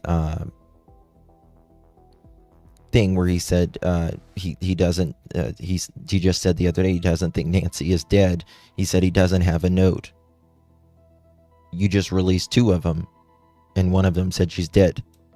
Kidnapper saying, we didn't realize how bad she was. She's now in nature. It is the most ridiculous thing. Okay, you know what? However, And I have reason to believe, Dave Mack, and I'm going to an expert on this. Lisa Miller is joining us. I have reason to believe that the note was transcribed into English. To me, it sounds like English. Okay, now, do you guys, just tell me in chat, do you think this is translated? Do you think it's AI or none of the above? Received is spelled wrong one of the times in the notes. And I've seen other YouTubers say that AI sometimes spells things wrong.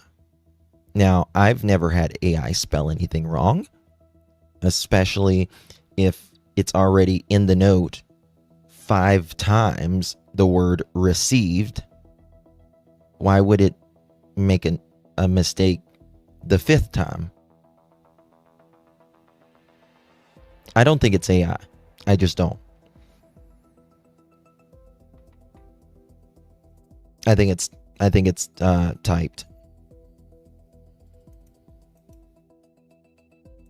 English is a second language, but that's a whole nother can of worms. Let's see the rant. I think that English may be a second language for him, and this is just typed.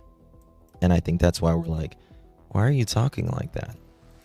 Some notes. Please put up the ransom notes in chronological order, please, quickly. Number 1. Hello, Savannah. Yeah, right there. I don't like that. That's a degree of some familiarity from a guy that steals your 84-year-old mother in her PJs without shoes, without her. Now, she says something here that makes. I was just thinking, yeah, that's kind of interesting, and it's very, very simple what she glasses, says. without her hearing aids, without her watch, nothing. Hi, Savannah. Look at this. Really? I can't wait for Dr. Bethany to get a hold of that. We have your mother. She's safe but Who else scared. do you have? She will be held for ransom. Once payment is received, she will be released unharmed. You need to send Bitcoin in the amount of $4 million USD. Another suggestion, this is a foreign national. Who says USD? When I go to the gas station, nobody says, okay, that'll be $43 USD. Before 5 p.m. on the 5th, once payments received to the Bitcoin address, she will be released within 12 hours to a safe drop-off location back in Tucson. Let's see the rest. Chop, chop. If payment is not received by the last deadline, she will be killed.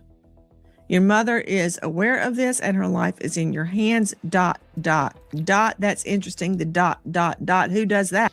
Yes. Okay. You're right. AI can be tracked. Yes. It can be, but I do the ... a lot, right? And if you notice, your mother is aware of this, and her life is in your hands. ... If you notice, the second or the first letter ... you will, but the AI normally does the, I don't know what they're called. I call them the long dashes. Right? AI does the long dashes more than the ... Not 3 dots though. Yeah. Right. And so I don't think this is AI. AI usually does the, I think it's, oops, fucking everything up. Maybe it's, is it shift 0150?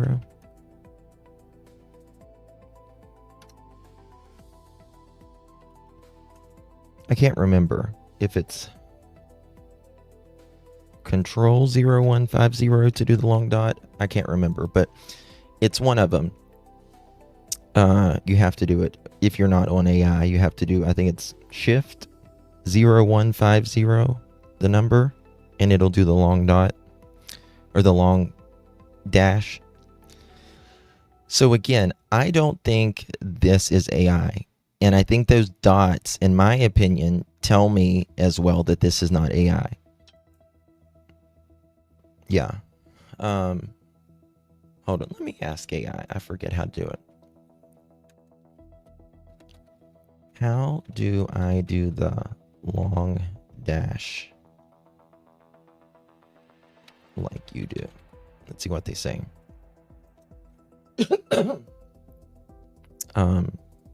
Yeah. The long dash is called an M dash. Okay, it's alt. This is how you do it. Right here. I'm going to put it in chat. That's how you do the long dash.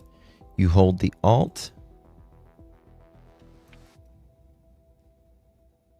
and type 0150 on the numeric pad. Keypad. Alt plus 0150. Wait. There we go.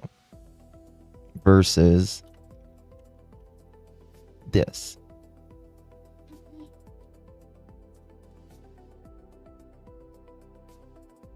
Well, I think they're showing up the same here, but yeah, that's how you do it when you're doing that. So to me, that tells me, in my opinion, this is not AI. I think it depends on what kind of device you're on as well. Those three dots can be very telling, in my opinion. So I don't think it's AI. I think this is written, and I think the person is a second. This is most likely a second language for this person. And I don't think that it's this guy. Right.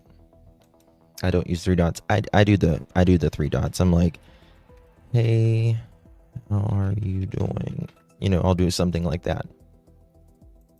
I don't know why, just I have it. But people either use them or they don't.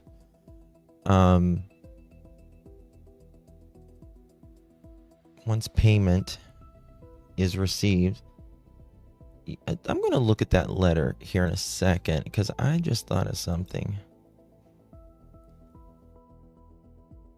We believe it is heart related. She is buried in nature now. I was just seeing if you used periods and apostrophes and stuff. Guthrie family, comma.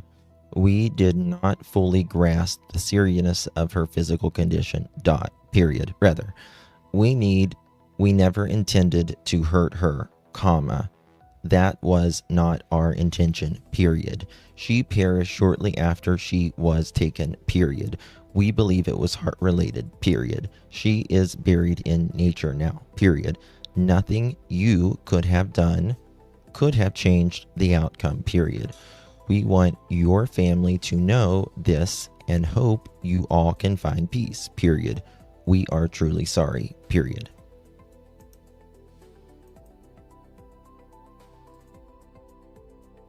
He could have loaned, a vehicle out. I don't know.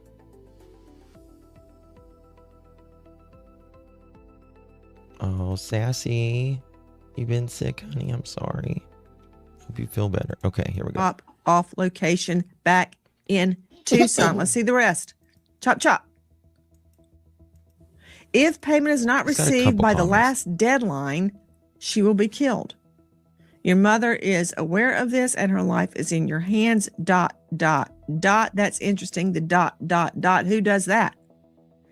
She had a white smartwatch on the floor of the foot of her bed, and the white floodlight in backyard was destroyed. Let's go now to the second note. So we can compare Guthrie family, comma. and contrast. Second note. This, I believe, came on the 6th. Guthrie family. 4 days later. We yes. did not fully grasp the seriousness of her physical condition. Oh, laying it on her. It's her fault she's ill. It's her fault she's 84 years old. Yeah. It's her fault. We didn't understand her problem. And what's crazy is we never intended to hurt her.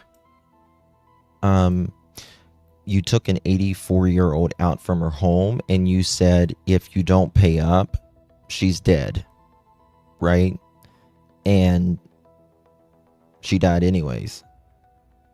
Which I don't believe Nancy just had a heart attack and died. I just don't. I think more like she was unalived. Did Annie's card that she left have any dots on it? Good question. Let's see here.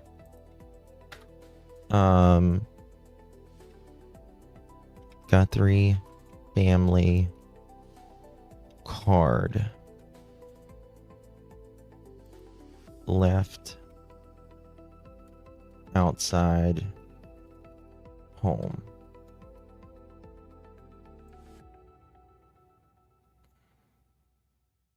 Does anyone have that? Can someone send that to me? Has anyone got that card? They're saying it wasn't their fault. Oh, yeah, because they don't want their asses to go to prison. Right? She died of natural causes. You might get us for taking her out of her for kidnapping, but you're not going to get us for murdering, right? Leslie, it's quite too early. Love you, darling. They didn't intend to hurt her, but there's blood on the porch. Yeah. We never intended to hurt her, comma, that was not our intention. That's called splicing, where you make a statement and then you comma, and then you make the statement again. That's a stylistic issue that Lisa Miller is going to explain. In fact, I prosecuted a bank robbery based on comma use. She perished shortly after she was taken. We believe it was heart-related. Oh, thank you, doctor. She is buried in nature now. Who says that? Again, translation. Nothing you could have done could have changed the outcome. We want nothing you could have done? Well, how about something he could have done, like not kidnap her to start with? We want your family to know this and hope you can all find peace. Sorry. Oh. I do too. I mean, I do too, Kels.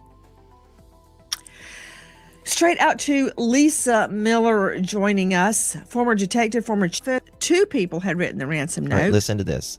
But after reading them in full, she thinks they were written by one person. Maybe I didn't think deeply enough, Lisa, but I always thought they were both written by one person. And then after that, all the others, no.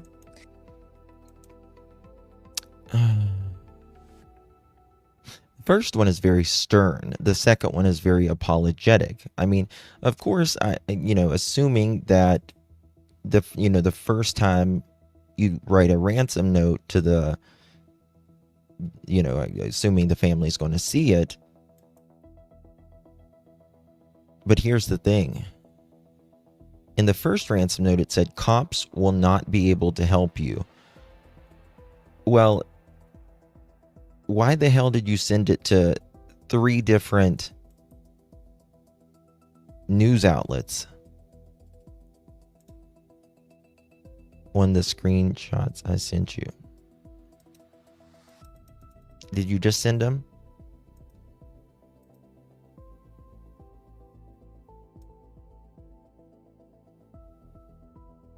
What about him?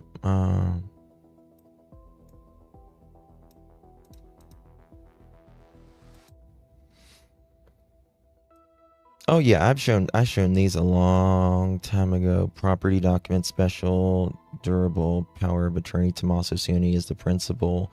Signed my name to the power of attorney of May 16th. Is duly sworn to declare. Yeah. I've shown these a long time ago. But again, this power of attorney that you just sent me, it's nothing to do with Nancy, though. Why so grammatically correct? It's a ransom note, right? Well, you know, Tommaso teaches English, right? At this point, I think the confusion is all on purpose. Yeah. I think the notes are written by a male and female. I would love to know what she confided to her friends, but wait, Savannah Guthrie told them all not to speak. Yeah. Annie's card does a lot of full stops. I'm trying. If somebody can send that to me, I would love to have that. Oh, I got it. Thank you. God bless you for sending me that. I just got it. Let's look at that.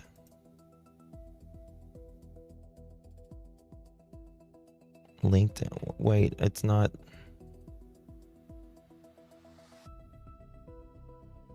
One second. Is there more pictures on there? Okay, here we go. I got it here. Weeby Jaman. Thank you, Lori. Appreciate you, babes. Thank you for your support. Guys, make sure you hit that thumbs up button. Double tap the screen. Consider becoming a member. Greatly love to have you. Thank you so much, Lori. Did Nancy use a walker for mobility normally? She used a cane. If so, was there a normal spot where she left it at bedtime? Was it a normal spot? We don't know. We just know it was not taken. Very good question, though. Okay, let me take a screenshot of this so we can make this bigger. Okay.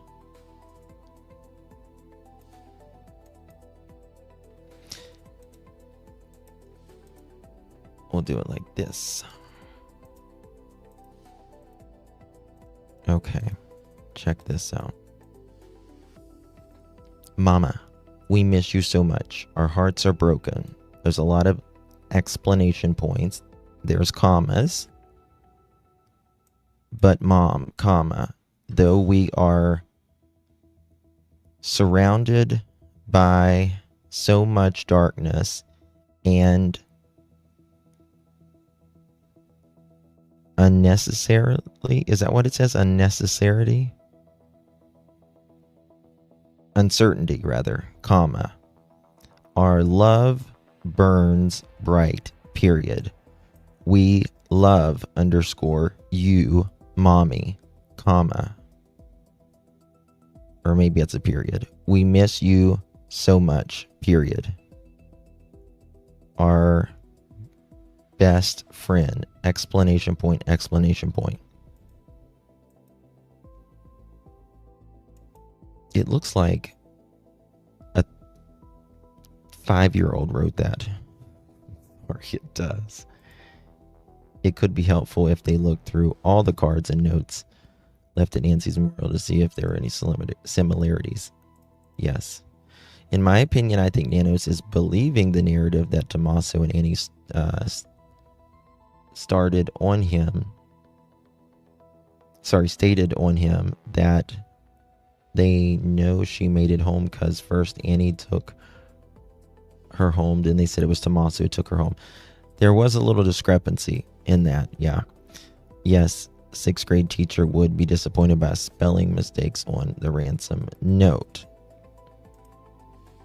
She says we and the ransom had we as well. Yeah, but you know, again, the problem with the ransom note is it's typed, right? So the only thing we can figure out is the way the person writes, the style that they write. You know, there's no dots in this, like there is, right, like the ransom notes. Is this it? Let me see. 2 dozen roses. 1 second. No, it's the next one. Okay.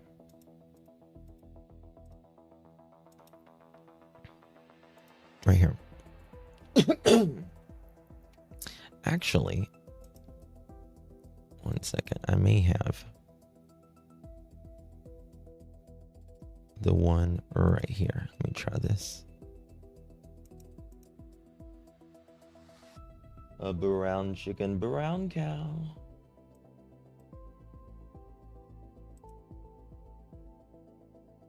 Maybe. Oh, wrong one. Wrong one.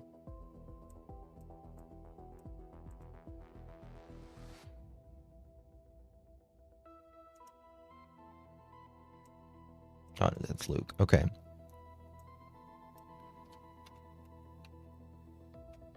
Hello, Savannah. We have your mother, period.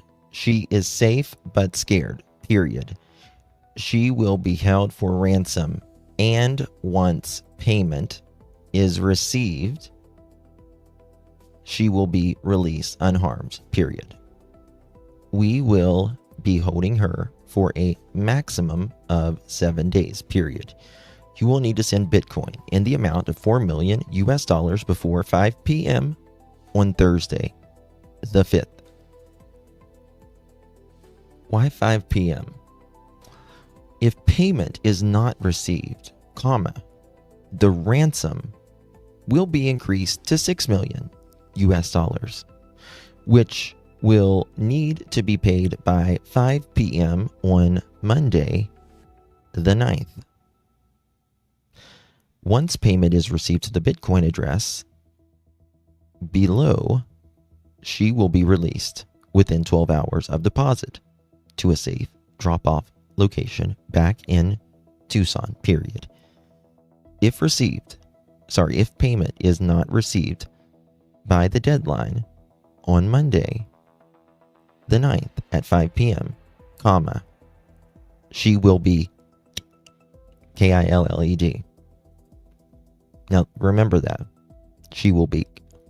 Your mother is aware of this, and her life is in your hands, period.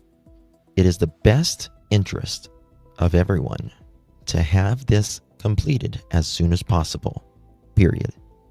You will not be able to contact me from here on out,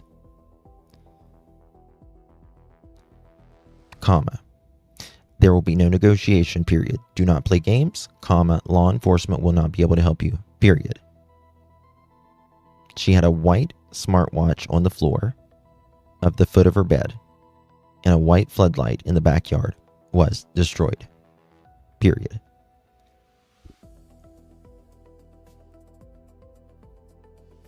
I don't see any ... on here.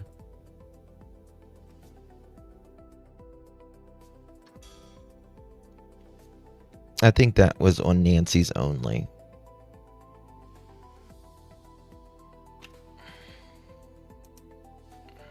I think Nancy just meant it continued, because there's no ... on here.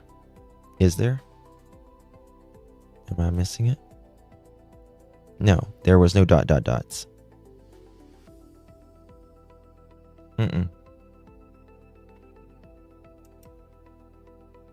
Scorched Earth Parish. Yeah, I've got the unredacted one somewhere. I couldn't find it. That's what I was looking for a minute ago, but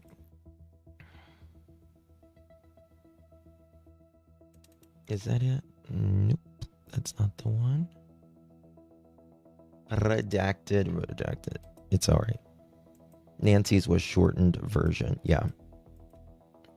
Okay, now look at this, because I want to get to.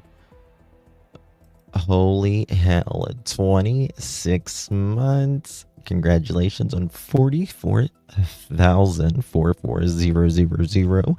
subscribers. ... Truly, you're deserving of $1 million. Oh, thank you, Miss Robin. I adore you. Appreciate you so very, very much, my darling. Very sweet of you. Really appreciate the continued support. Thank you for being a mod and all of that jazz. Thank you, love.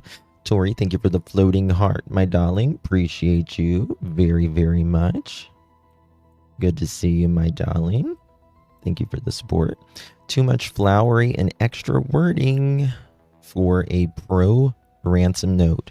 In my opinion, a ransom note would be tense and fact only, almost detached as a control mechanism. Yeah. But what do you think they could they have been? Thank you, Peekaboo Eyes.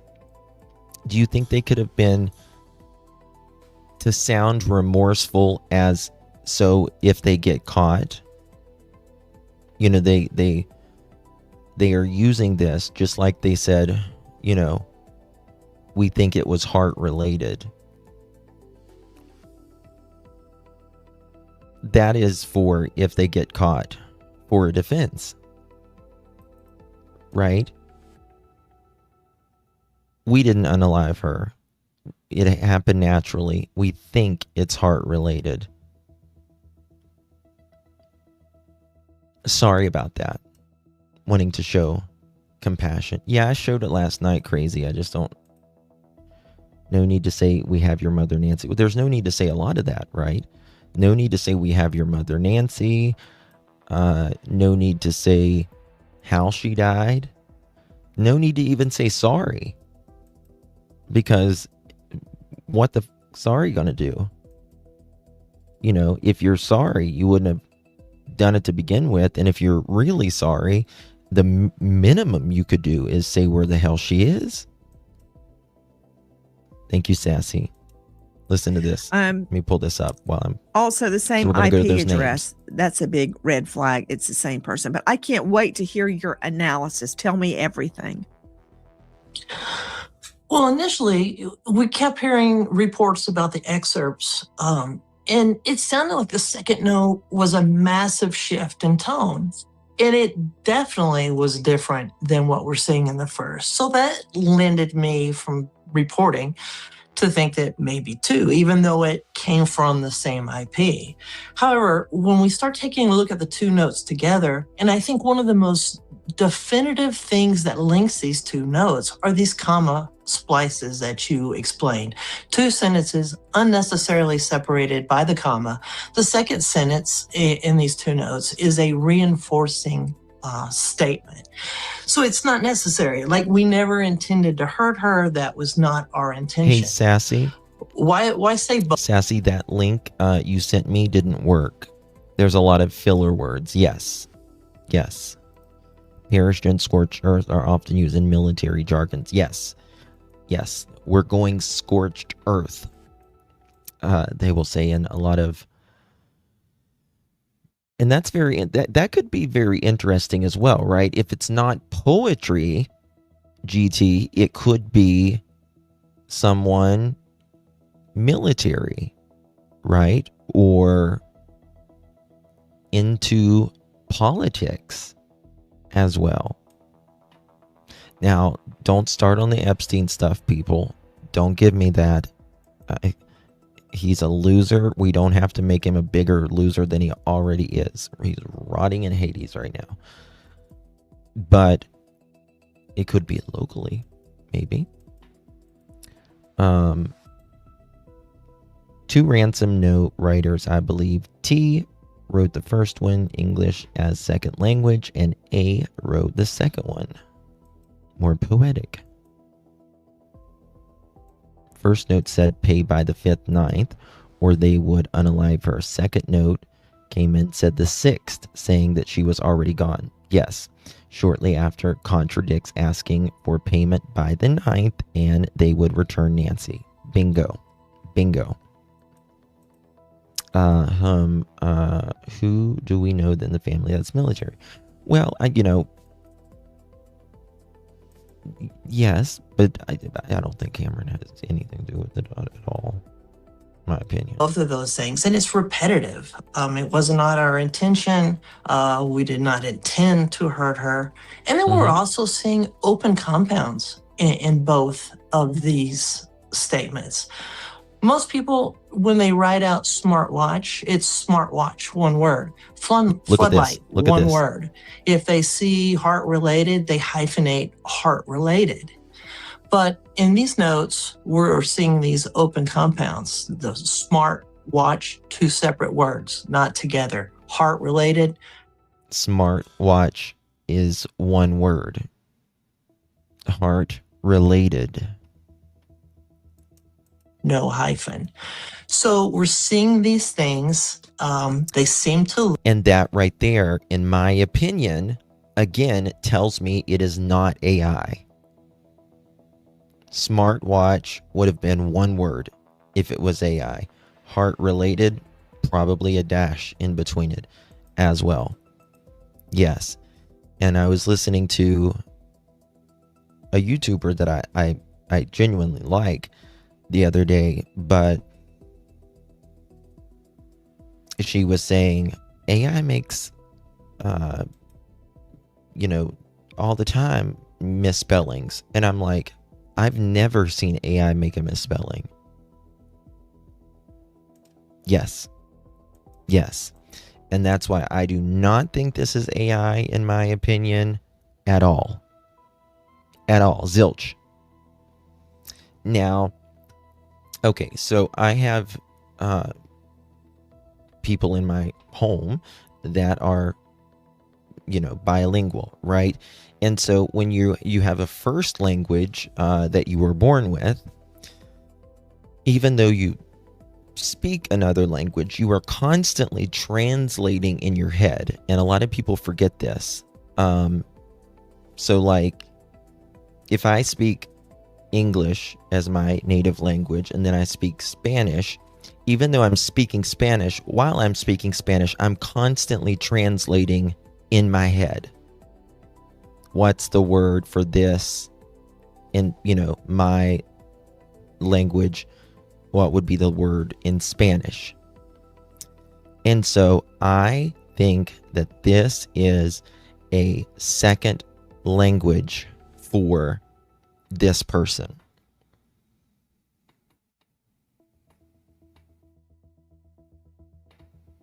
No, Sue, I don't think so. But that's a very good question. I'm still of the opinion that the notes were an afterthought after the kidnapper. I agree. Only the investigators and family has this line of thoughts in the early hours of the investigation. Correct. Okay, Sassy, thank you so much. But Justin, can they not put it in a translator app, not use AI? Yes. Yes, they can. They can. However, the problem with that, in my opinion, is why is, again, if you put it in a translator, and these are what these very intelligent people, in my opinion, are not getting. But why is received spelled wrong in one time, and the rest of the time received is spelled correctly? That tells me they know how to spell received, in my opinion. They just put the RE backwards when they were typing this, in my opinion. If it's going to go in a translator app, it just converts it. You can go to Google Translate, right? Let me see here. Watch this. Okay. We're going to do Hindi. No, wait, we're going to do... Hold on. Watch this. We're going to do English to Hindi.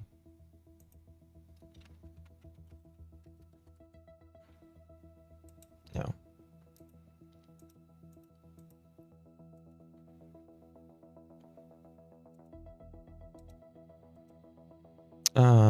We'll just do it to Spanish, actually, so it'll be easier for you guys.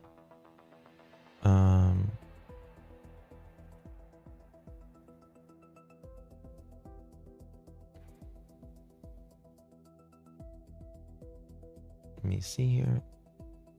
PQRS. Where the hell's Spanish?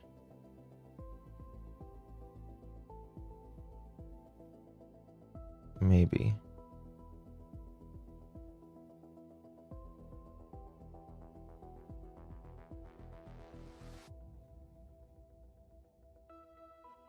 Am I missing Spanish?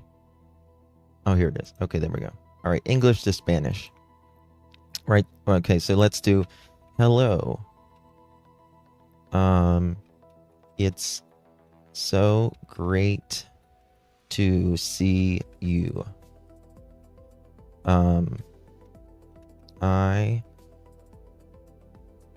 One second here.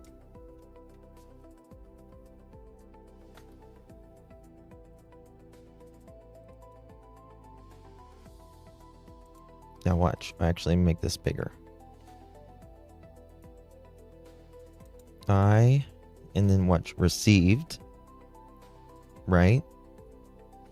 This message, and then I received, I'm going to spell it wrong, IEVED.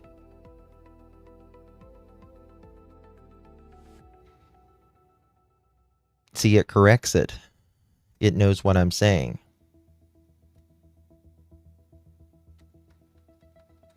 It knows what I'm saying, even though it's, okay. RECEIV, received this letter so many days ago. Even though I received REC, I'm going to do IEVED, received it, then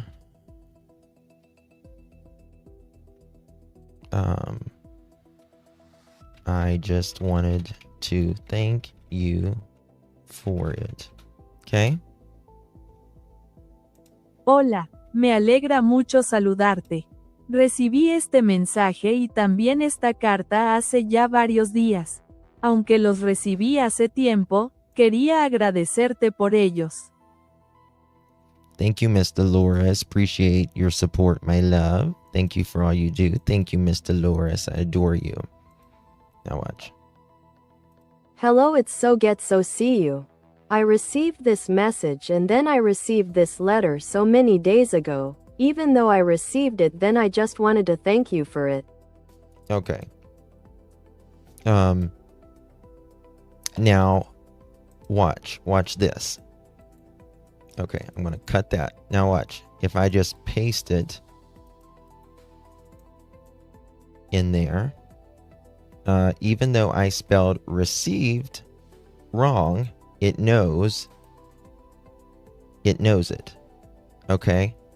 Now I'm going to do copy. I'm going to do Spanish, alias Español, Spanish to English. Right? Now watch. Paste. See, it fixes it. I spelled received wrong. It fixes it. Hey, Alabama. Good to see you, baby. So that's why I don't think that this is wrong. I don't think... Justin, did you get my email? I probably did. When did you send it? I'm ET. Have to get up at church tomorrow. Well, may the Lord bless you for getting up for church tomorrow. Good. Get some rest, baby. But remember that someone had to manually type the message into TMZ space. Absolutely. But again, that's exactly my point. So, okay, look at this. Watch this.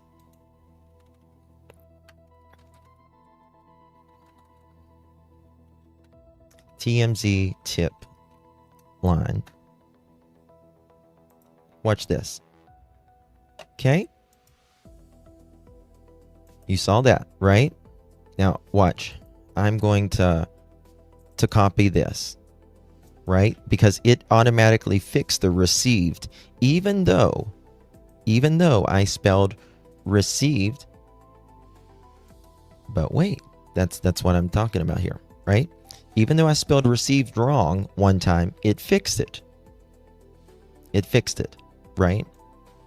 Now, let's go to TMZ. Okay? What's my hot tip, right?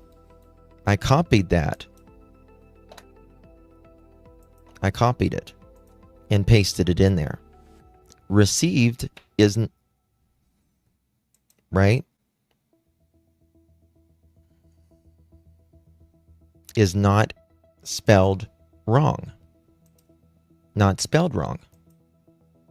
And that's why I think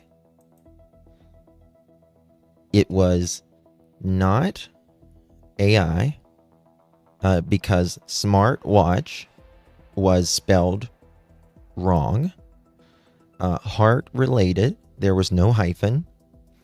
And received is spelled wrong one time, but the rest of the time is fine.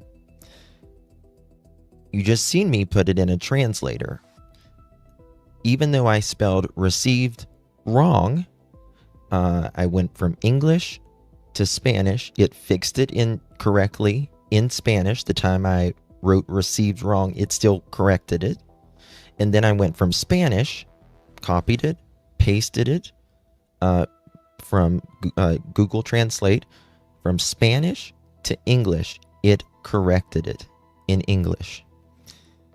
And if I copied that and pasted it in that, the received would not be spelled wrong. Right? So there's that.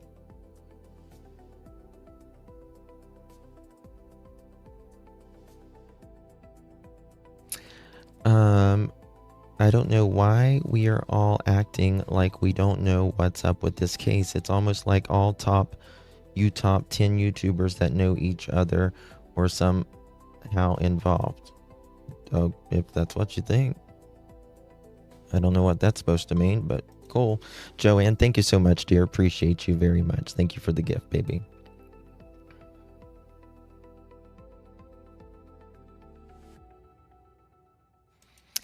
Spell it incorrectly. There is no spelling check in TMZ form. They typed it into the form directly, in my opinion. Exactly. They had to, in my opinion,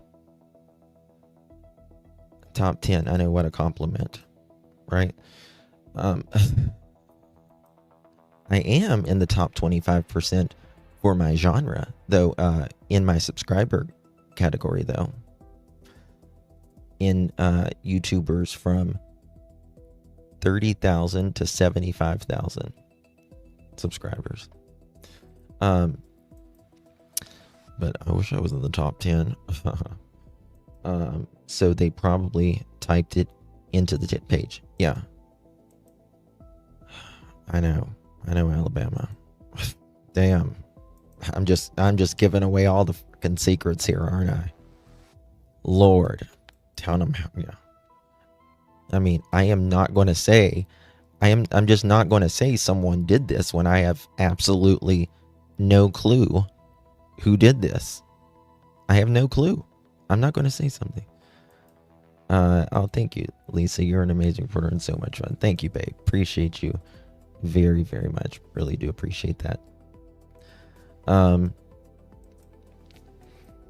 Well, I would be over 100,000 today if I didn't lose my other channel for a year. But that's a whole nother story. Thank you, Sue. Appreciate you. Thank you both to the Sues, Sue03 and Sue Smith. So that's why I think that he had to type it. And the thing, I think there is a translation going on here, but I think, like I said, if you are bilingual, your native language, you always associate one word and translate it in your head. If you have any bilingual people in here, you will know that. your native tongue, your native language, one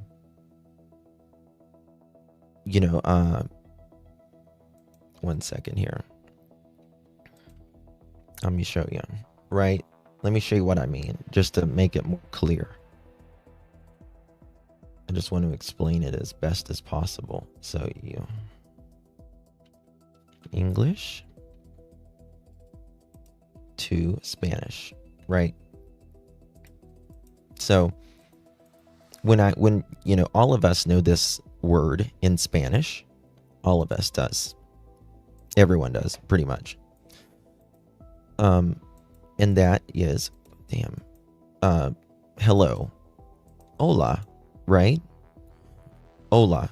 Well, what's the first? Thank you, Ratumi. Thank you, guys. What's the like? If you want to, you think in your head, how do I say hello in Spanish? Right? It's hola. So you naturally think of the word hello, which is your and I's probably our native, language. We think of hello, and then we think, oh, we translate that to hola. So when a person is bilingual, they will remember their first language and translate that over to the second language that they know. So I hope that made sense. So I don't think it's AI. I've seen a lot of, in my opinion, really smart people talk about this, and they're like, I think it's just an easy, it's a filler for us to just talk to add time or whatever. But it doesn't really mean anything once you really think about it. It's not AI. I've never seen AI spell anything wrong, especially after it spelled it correctly several times.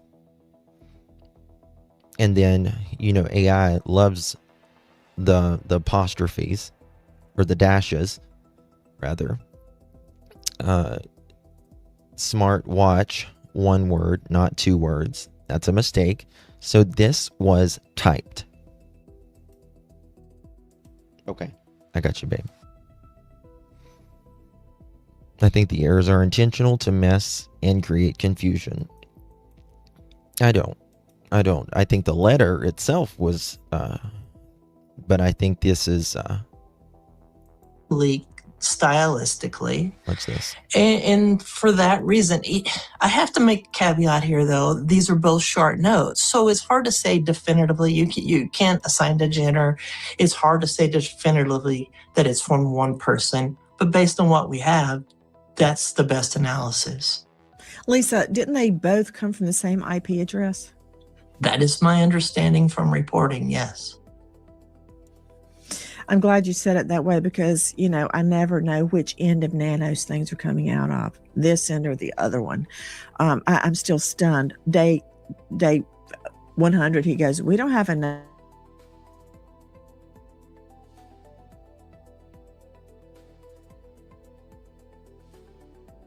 Us, renowned psychoanalyst out of the LA jurisdiction. She's the author of Deal Breaker, in the midst of her second book. She's seen on Peacock, on Hulu, on Bravo, and she's the star of a new podcast, On the Couch with Dr. Bethany Marshall. Dr. Bethany, thank you for being with us. Okay, I know you're going to have a field day with this.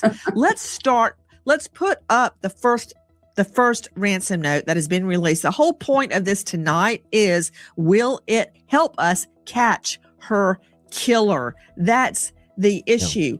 Oh, hey, let me see Lisa Miller real quick. Lisa? Yes. Good point, Crazy. I actually had it framed at the time. This was used in front of a jury, my jury, in my first bank robbery case. Don't, touch, the ALRAM, ALRAM, dyslexic. This is a Roby. He also was a prolific user of apostrophe marks. When I tracked down a witness, not an eyewitness, Haley, but a circumstantial witness, that knew a little bit about what the bank robber was wearing at the time of the robbery, stylistically. So I got a line on him. So the witness was, of course, in the full. So we were looking at those dots from the Nancy Guthrie letter. Wait, Nancy Grace. We were looking at it in the Nancy Grace, and the Nancy Grace, I guess her staff written it so they could show it, and they used the 3 dots to show that it continues. The ransom letter continues, so there's not actually any ... dots in the actual ransom letter. So because we was thinking, look at the ... dots, and apparently Nancy didn't realize that it meant the letter continues, and they pop up the next one. So that's why they county jail. That. I had him submit to a handwriting analysis and got a known handwriting, and that use of commas. Listen to this. Turned the case. Turned the case. So comma splicing, odd use of commas, odd phraseology, exactly what you're talking about. I wasn't as schooled I think as that's what you they were, called her. Yeah, as you are, but I knew what I could see. Okay, sorry, Dr. Bethany, but I had to go get that to show it to Lisa. Okay, Bethany, hit it. Well, whoever wrote this note is obsessive because he or she repeats the same phrases multiple times, like hyperbole. It's interesting. We have your mother, Nancy. She perished. She's in nature now. This person is trying to act sympathetic, to form a bond with Savannah. In a way, he or she is trying to manipulate Savannah into believing them. It's a little like the BTK killer. When he defended himself in court, he said about one of the victims, "Hey, I'm a nice guy. I comforted her before I strangled her, or before I put a pillow over her face." So this person who wrote the note Okay, wait, you're talking so fast, Bethany. This is not a speed race. Slow it down. Okay. What did you just say? The BTK killer, she forgot the lipstick. In an attempt to persuade the jury that he was not guilty, said, "I'm not a bad guy. I comforted her before I killed her." The author of this note is trying to get sympathy from Savannah. It ain't that and too. I It ain't think that too. we have your mother, Nancy. She perished. Was her heart. She's in nature. It sounds. You have to wear more makeup on camera. You do have to wear a lot more makeup on camera, because if you just wear like your regular makeup on camera, it looks like you have no makeup on. Sounds a little bit like the sociopath manipulating the victim before they slash their throats. It's a highly manipulative note. The first note asks for money. The second says, "Oh, never mind, she perished." That tells me that by the time the author gets to the second note, they're more worried about being brought up on homicide murder charges than the $4 million that they wanted originally. I do have an image of a wife or girlfriend standing over the author's note saying, "Oh, add this, add that," as if one is... What are you, a psychic lady? Is she a psychic now? I have an image. I have an image of a wife standing over her. The second letter seems, tell her you're sorry. Tell her you're sorry. We bad in nature. Like, what the hell? Like, that's... Sorry. Not enough. You got to say it again. And again, I do believe the author is obsessive, that they took a long time to write this note. The author is not is an expatriate because of the USD, and they take almost like a European. I disagree. I did originally think that the author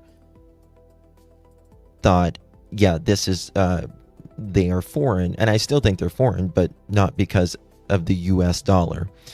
I think they put US dollar because they wanted a certain amount of Bitcoin that translated into $4 million. So they was saying we need this much Bitcoin for $4 million, whatever how much Bitcoin that is, because there had to be a translation there, right? They ultimately wanted $4 million US dollars in Bitcoin. So it's already, you're already translating that, right? So I don't think it has anything to do, in my opinion, with because this is a foreign person. They want, they want this much in Bitcoin that equals 4 million US dollars, or 6 million if you don't get us in time, right? Yeah. So roughly 62.5 Bitcoins. Yeah. And you see, this is the thing, Bitcoin changes daily as well, right? So this person could say, I want 2 Bitcoins, or 62 Bitcoins in the next week. Well, if it takes a dive, which it does all the time, they wouldn't be getting as much. They wanted to make sure that they was getting at least $4 million.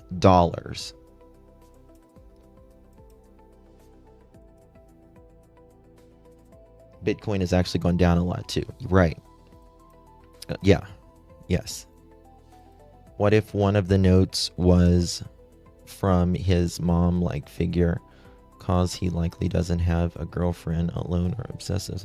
He could be. Sure. She must be mad at them. She was planning on having a pope and a nun. They said dollars because Savannah is in the U.S. Common sense. Well, I mean, it's not common for... So, like, for instance, if you travel to... for instance, Niagara Falls, Canada side, you'll go there and they'll say 10 US dollars or 13 Canadian. They'll tell you that. It'll say USD on the cash register, or it'll say 13 or 15, whatever it is, the translation is Canada. And you can pay with either Tinder. A lot of places is like that. And so people who travel a lot, they can, you'll notice that if you've traveled a lot, especially, you go to London, certain places and all that. But I think the only reason they did this was because they wanted to make sure there was 4 million US dollars, ever how many Bitcoin 4 million US dollars equaled. Right? If one does online transactions, defining currency type is not unusual, right? And might say they were in. I think this person knows a lot about Bitcoin. Again, I think this person is under 40 years old, probably above 30. In hospital, not they were in the hospital. So I noticed that as well. And I think finally, the fact that there's these shifts and turns throughout the notes. When I wrote my doctoral dissertation, I was told to consult with everybody in the department, about 30 people. By the time I defended my dissertation, the committee said, well, it sounds like it was written by 30 people. I'm like, yeah, I consulted with 30 people. It sounds like this guy or gal handed the note around, deliberated, thought a lot about it. But again, primarily it's... I don't really agree with this lady a lot. The manipulative tone. So if you, whoever's listening, has somebody in your household who overtalks, is manipulative, grandiose, uses hyperbole. I gotta look on it a little bit more. Flourishes. You should think very carefully about where that person Can you send me where you got that from? The link where you got that from, Julie Bug? was the night Nancy Guthrie went missing. Okay, back to you, Lisa Miller, who has done an incredible analysis of this note. What do you make of what Bethany just said? And our whole purpose tonight is to try to use these notes to identify the killer. And he will be charged with felony murder, even if his fantastical claim is true that Miss Guthrie died of natural causes. Whenever a death occurs during the commission of a felony, equals felony murder, which is murder one, which does get the death penalty. It doesn't matter if you didn't intend for the person to die. If they die in the commission of a felony, that would be kidnap or burglary.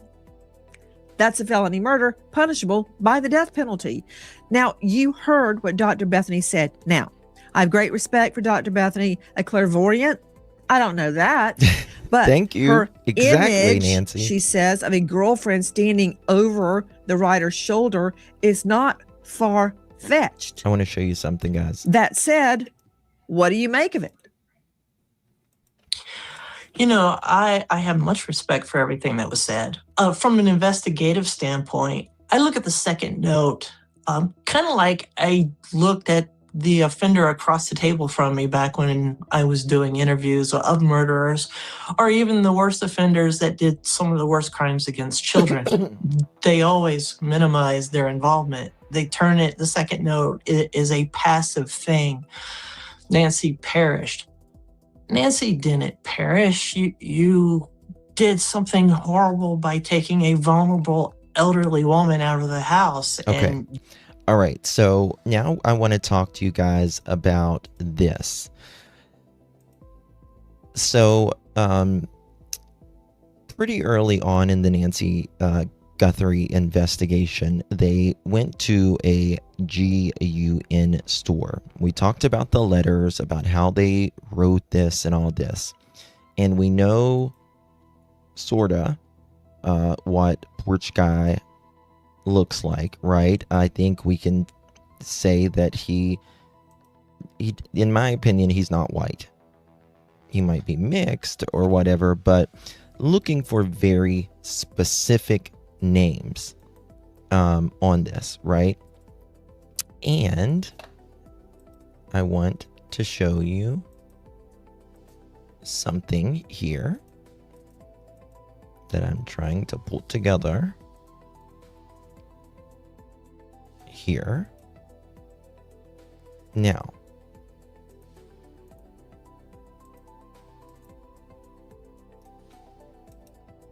fuck, I just got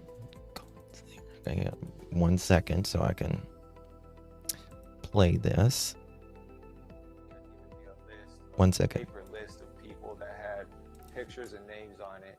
It's a little low. Wanted to know if I could help him pull up in my system if any of these people have purchased a gun in the last year. I hope it don't take me out. How did you respond? Can you kind of go more into that based on your comfort level? Based on my comfort level, originally I was a little skeptical, but then, you know, I feel bad for the family of, I forgot the lady's first name, but the Guthrie case. You know, I felt bad for the family, and honestly, anything that could help them find the person, I was willing to help. So I said that I'd be willing to help, and it was about 3 pages. And the way that our system is set up is we type in the last name of the person, and it usually brings up all their information. Okay, so this guy says, you know, they type in the names of the person, and they were looking for 30 to 40 names in this, right? I just gotta put this thing up because of the pew pew situation. First name, last name, phone number, address, all of that. And I went through the 3 pages. There was probably 6 or 7 names. There were 6 or 7 people per sheet. And so I just went through each sheet, all 3 sheets, and I typed in the last name. and nothing popped up. And the thing that I just noticed the most was that the last names, we're pretty familiar with our customers. So I could look at the names and be like, okay, yeah, that person might have been in here before. But honestly, the last names were really uncommon. So like I was typing in the last names. I was like, I don't recognize this one. I don't recognize that one.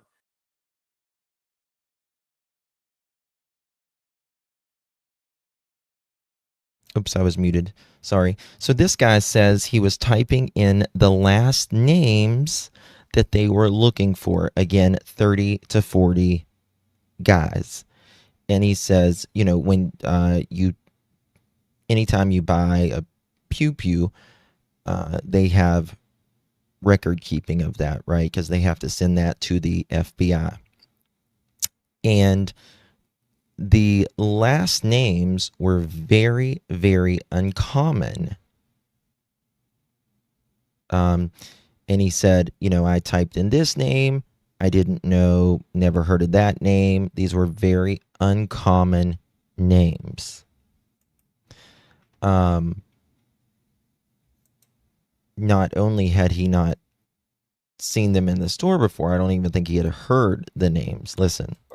But honestly, the last names were really uncommon.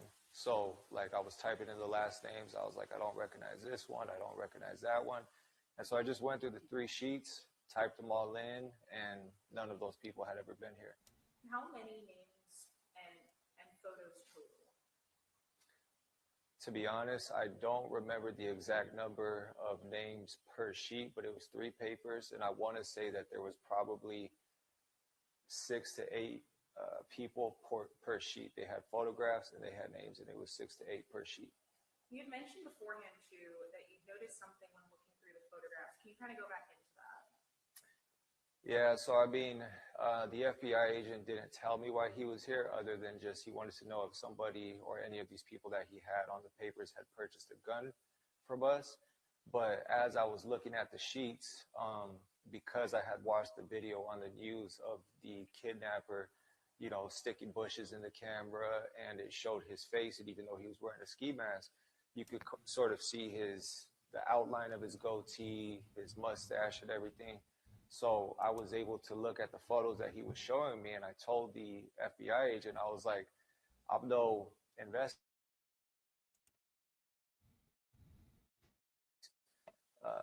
These people's facial hair looks like the guy that was on camera at that house doing the kidnapping. And he honestly kind of just smirked and took a deep breath, and he was like, yeah, that's why I'm here. Yeah, that's why I'm here. Going to different gun shops, checking to see if any of these names that I'm showing you here, any of these people have purchased a gun in the last year. And so, and you know, it's very interesting to me because, you know, we talk about Luke daily, and Luke, again, I don't think he's a porch guy, but Luke has been in trouble with GUNS, and his car crashed a week prior. He got a new car. They paid cash for it, cashier's check. And, you know, did they have something about a GUN? My intuition was right. That's what he was here for. And then so I just went on to check on our system to see if any of those people that were on the sheet had been in here to buy a gun, but unfortunately none of them had. So they were going to all of these stores, right? All of these stores. Okay, now let me show you this. I'm going to go to a little Brian Hinton. Patsy wrote the note and John made her. You think so? Lived in the guest house, allegedly, and the name was on the list, allegedly. Abnusa lived in the guest house, allegedly, and that name was on the list, allegedly. Of talking Nancy, why did the USD but have the same IP address? Why ask for USD? Because it was Venmo, or not Venmo, Bitcoin, and Bitcoin goes up and down every day, and they wanted US. They wanted 4 million US dollars. That would equal over how many Bitcoins it is per that day. It could be a Punjabi, of course. Jonah, yes. And they were using a VPN, yes. Where did they get all these names? Do you know? Maybe they need to look at the guest house name. They're probably done that anyway, sure. Yes, guys, please hit the thumbs up. Really appreciate you guys being here. Hit the thumbs up. Share out the live. Consider becoming a member. What that could mean, I'm breaking it down. Also, the sheriff now officially clearing the Guthrie family, the siblings, and their spouses. I've got my FBI panel, my expert friends joining me to discuss Watch that. This. Also, new information on the DNA and what is taking so long when it comes to the DNA testing and getting that information in the CODIS. Let me find the spot here. Okay, I think it's 58. So a couple of big developments. The first, which I was just talking about, but I have confirmed that the FBI has been to several gun shops in Tucson, and they've shown up, the agents have shown up with a list of 40 names and also 40 pictures, 40 photographs. And they are showing the names and the photographs to the gun shop employees to see, one, if any of those people have been inside the gun shop, and two, if any of them have purchased a weapon, which is significant because that means perhaps that there's 40 people that they're interested in, that they're narrowing this window down. It's also possible that some of those people they're interested in, and like sometimes when they do lineups, and I don't know if this is that kind of a situation, but they'll throw other pictures in that are just irrelevant.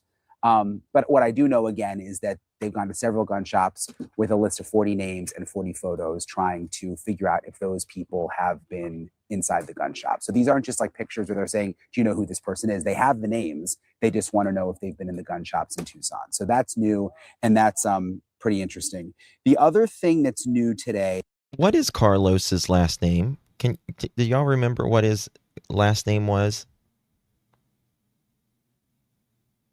And is Daly's not an uncommon name in that area, is it?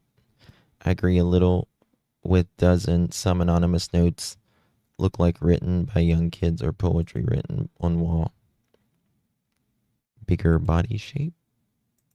Is that the sheriff has cleared the Guthrie family as being suspects in the disappearance of Nancy Guthrie. You know, the siblings and their spouses. And let me read you the sheriff's statement because it was a pretty intense statement. And this is pretty rare to see during an active investigation, a statement like this where people are outright cleared. And he hasn't done this. Okay, I need to find the other spot. 1 second here. Okay. I think it's right here. Oh, wait. Other people with the whole phone situation and all the advanced technological stuff that's happening, it's all just coming together. When you add into that the tips and leads, and then how they doubled when they doubled the reward, we've got a lot of information pouring in, getting merged and purged every which way, and I just hope that it's go time. Dallas, I want to ask you, Morgan. Yeah, and see is that an uncommon name? Let me see here. Zuelos.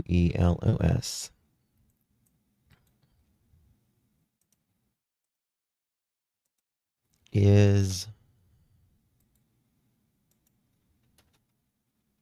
an uncommon name in Arizona.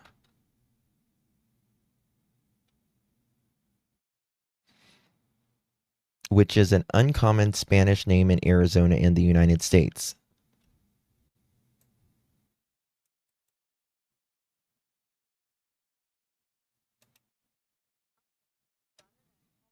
Okay. The name is Palazeos, which is an uncommon Spanish surname in Arizona and the United States, though it gained local and national attention during the disappearance of Nancy Guthrie. So, it's an is Daly an uncommon name in Arizona? Yes, Daly as a first name, as a last name or first name is uncommon name in Arizona, where common surnames tend to be Spanish or Anglo-European stables like Garcia, Smith, and Johnson.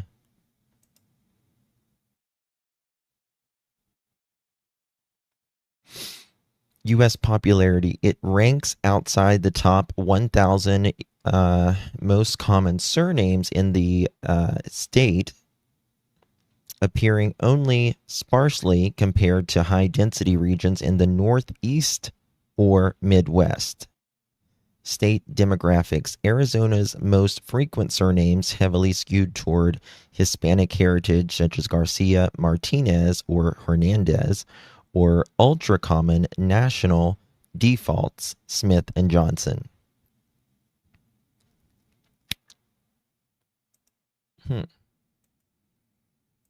Oh, thank you, babies. Love you to pieces.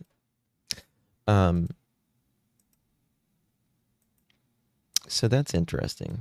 It's super common in Chicago. Apparently, according to Because Google, there's been a big focus on the DNA the last couple of days, because we know they found DNA in Nancy's house, and then they also found DNA on this glove 2 miles away from Nancy's house. Wait, this isn't it. 1 second.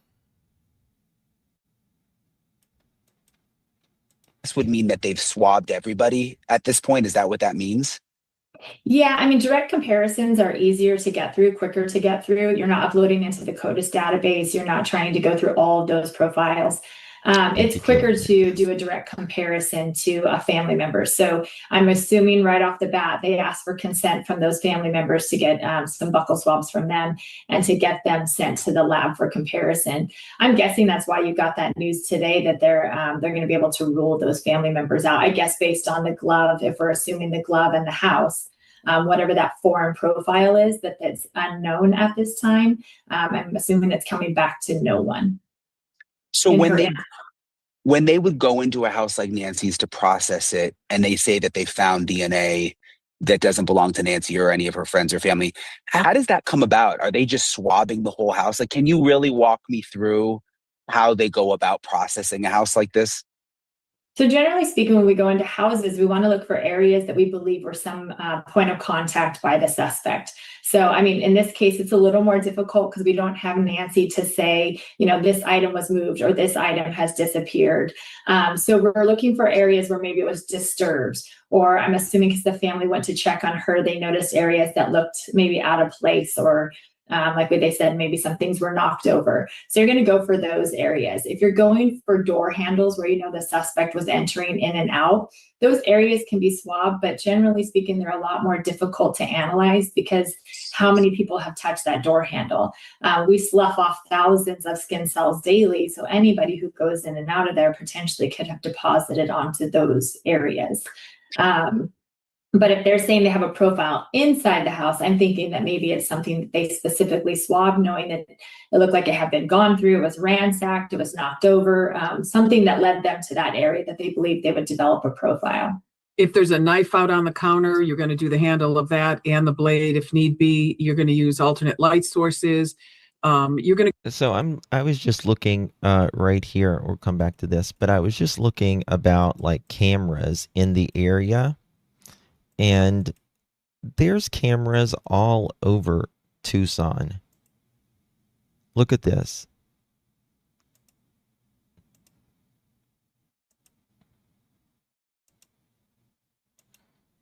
All over Tucson.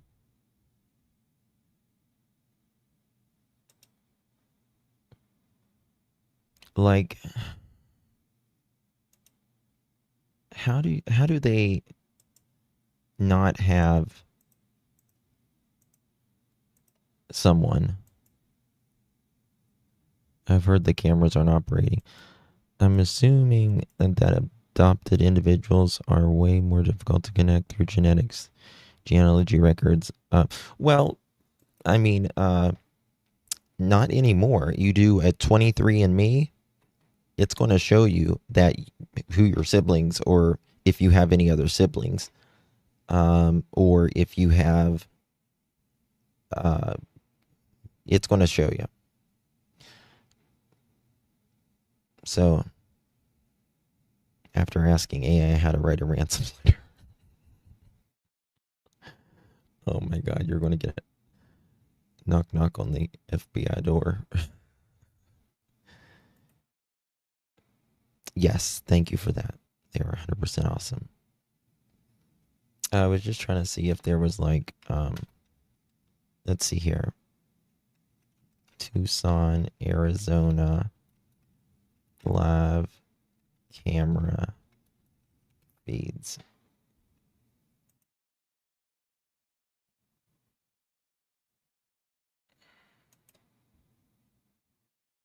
Like, look at, I think this, for instance.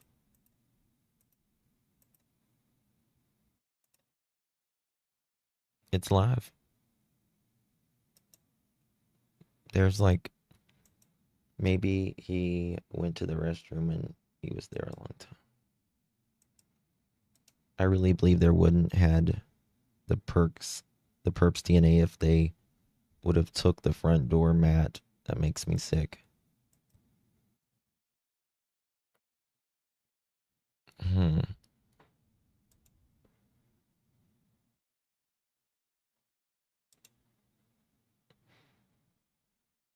Panorama of Tucson, Arizona.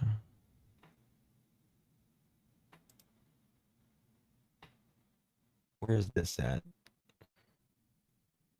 This is at the Church Bell Tower. It's 92 degrees there right now at midnight. God bless you, people.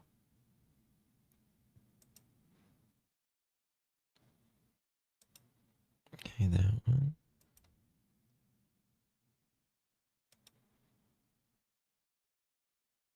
Is that lightning? Or is that just the camera going in and out? It's monsoon season there, I think, right? I think I heard that Luke would not give. I heard that too. I did hear that he like wouldn't give DNA and stuff, but once they get a warrant, it's not really an option. They'll take it.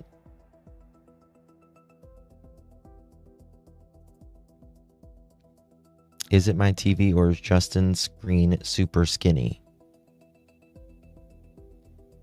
I thought he was going to say it's Justin super skinny.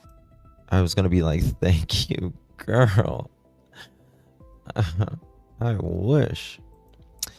What gets me is the phone imaging for the cameras. I know that the family saw and did something. I know it's always asked when you're setting them up. You would think, like, well, who set the cameras up? Yeah, so true. Anything that translates or generates at least uses autocorrect, yet they could have cut paste. But again, if they no, if they would have copied and pasted it, it would not have been spelled wrong. Once they copied that and pasted it, the received would not have been spelled wrong.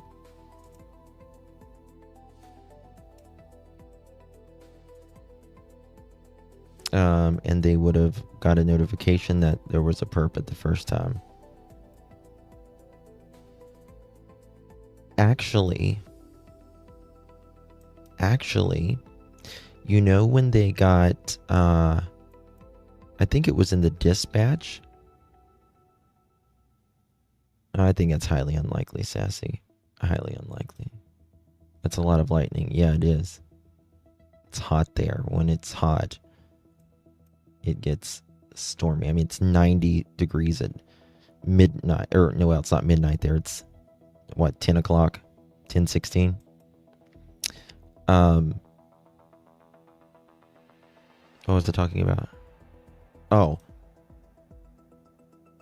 In the dispatch, I think it's that asked, has the family something about cameras or something like that, and they said they didn't see the cameras or they didn't have access to the cameras. There's been way too many questionable activities surrounding the case from the very start in too many different directions. That is the truth, for sure. Phone image and security camera setup highlights how important digital evidence can be in an investigation. 1000%. This video in Tucson right now is, let me see. This is the Lordsburg subdivision, I guess. Southwest rail cam. We just seen one. Wait, let me show you this. Oh, it's got sound. Does it got sound?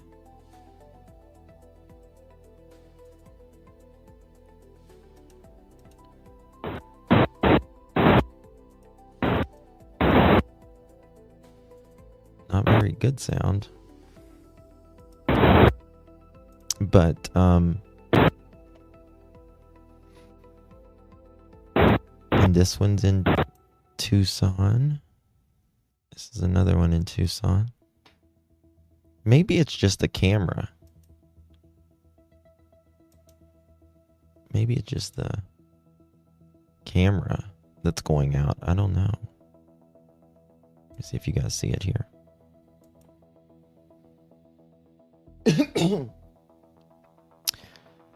Because here it doesn't look like there's any lightning. And if they did cut and paste it, could it still be tracked via the device? Like they can find the model of the phone tablet? No. No. No. Now, here's the thing. Let me show you this, though. So, like when you send it into TMZ, you can send a file in, right? You can send a file in. But they did not send a file in. See, I was pretending like I was doing a thing there.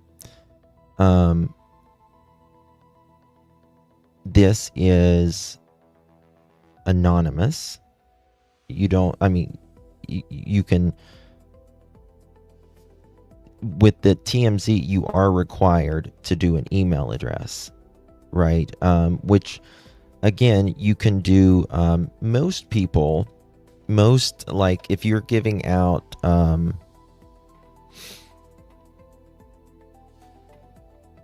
hold on, let me find I can't remember what the mail is.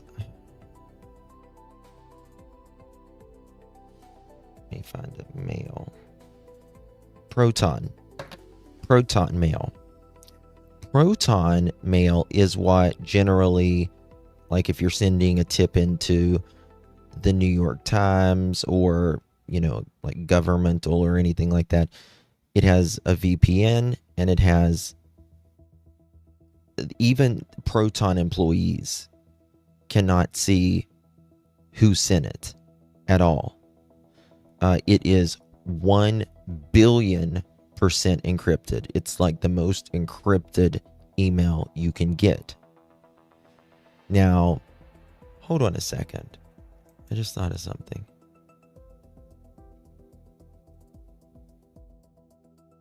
Okay, look at this. So,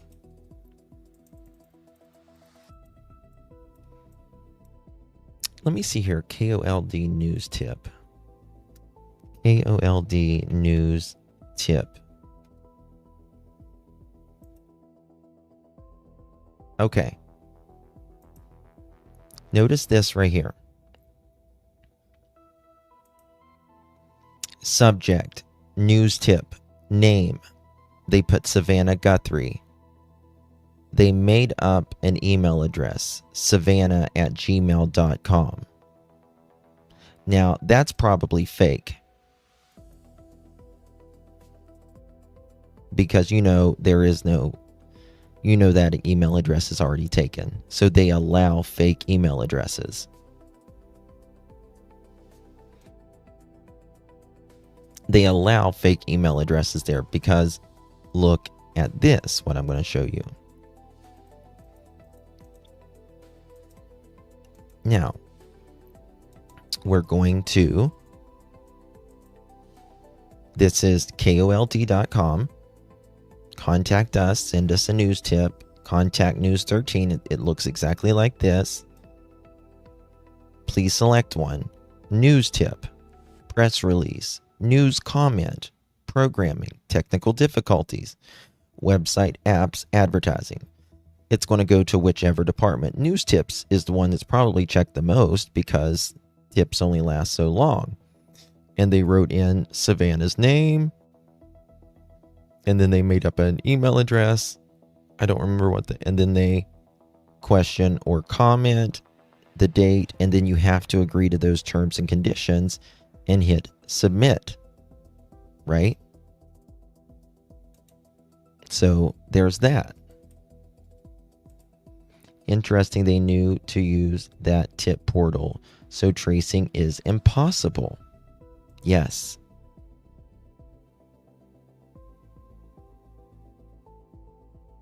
Yes, these are generally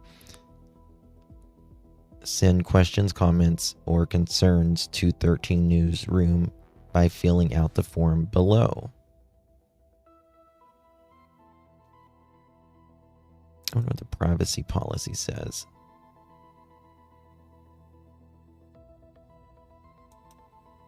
Okay. Terms of service. What is the terms of service?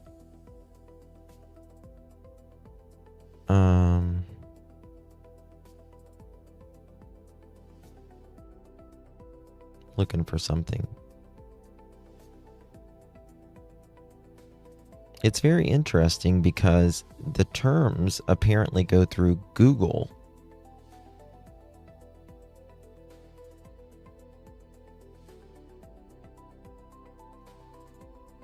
Because when I typed in terms of service here, it went straight to Google. Yeah. But so what I'm thinking they did was they definitely had to use a VPN because they know the same IP address. Yep. Let me go look at this. What did here?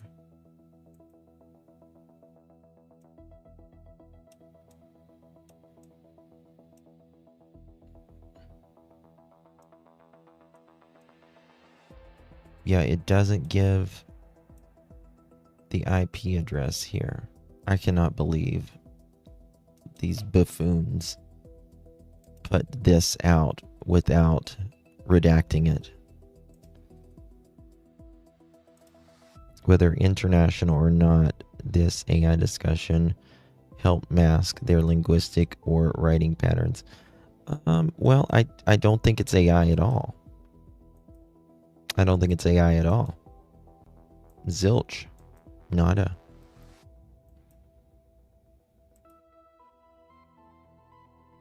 I kind of don't believe the tracing is impossible in my opinion, but I'm really skeptical. It's unreal they got away with all this time.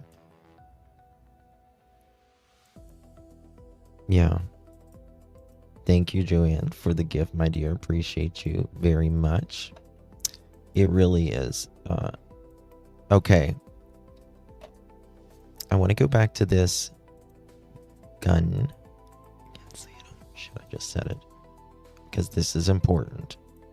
In its third week. When this was going off. New this afternoon, the Pima County Sheriff has officially cleared the entire Guthrie family as possible suspects. Just listen to this. That includes all siblings and their spouses. Sheriff Chris Nano said in a statement that, quote, the family has been nothing but cooperative and gracious and are victims in this case. I don't to suggest know. otherwise is Crazy. not only wrong, it is cruel. With the family cleared, investigators remain focused on the evidence. Let The me check. suspense at this hour centers around forensics. Specifically, police are awaiting DNA results from a glove found 2 miles from Guthrie's home. That might not seem significant. Authorities have found at least 16 gloves in their search, many of them belonging to other searchers, but the FBI says this one is different. I'll check. It appears to visually match the glove of the masked suspect in that surveillance video from Guthrie's front door camera. Now, testing is underway to find the person who wore it. And police aren't just focusing on the gloves from that video. I'll check on Pima that. County Crazy. Sheriff says his team is consulting with Walmart Thank you, my because love. the suspect's clothing appears to come from the retail giant. In fact, Walmart exclusively sells that 25-liter Ozark Hiker backpack that the suspect was wearing in that video. Meanwhile, another day, another note to TMZ. They have received a fourth message from a man who says he can end all of this right now and reveal the I'm kidnapper's checking on that right now. identity. This time, he's even hinting, again, all without proof, that Nancy Guthrie is south of the border. He is reiterating his demand for $50,000 in Bitcoin up front for that information. In just a moment, I'll speak live with TMZ's co-executive producer about this brand new message. As the search surpasses I love 2 Elizabeth weeks, Vargas. Today Show host Savannah Guthrie put out another public plea, this time speaking directly to the person who has her mother. And I wanted to say to whoever has her or knows where she is that it's never too late. And you're not lost or alone. Okay. So about the Brady list, Chris Nanos has a profile on private Brady list website, but the site says it has no disclosed Brady material for him.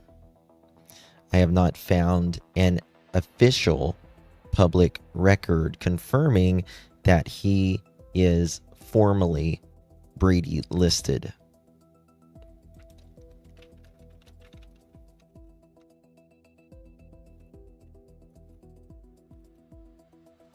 Let me check on something here. 1,000 joules. My goodness, that's very kind of you. Thank you so much, Mariam. Thank you so much, darling. Appreciate you very, very much. Really sweet of you, my dear. Thank you so much. Very kind of you.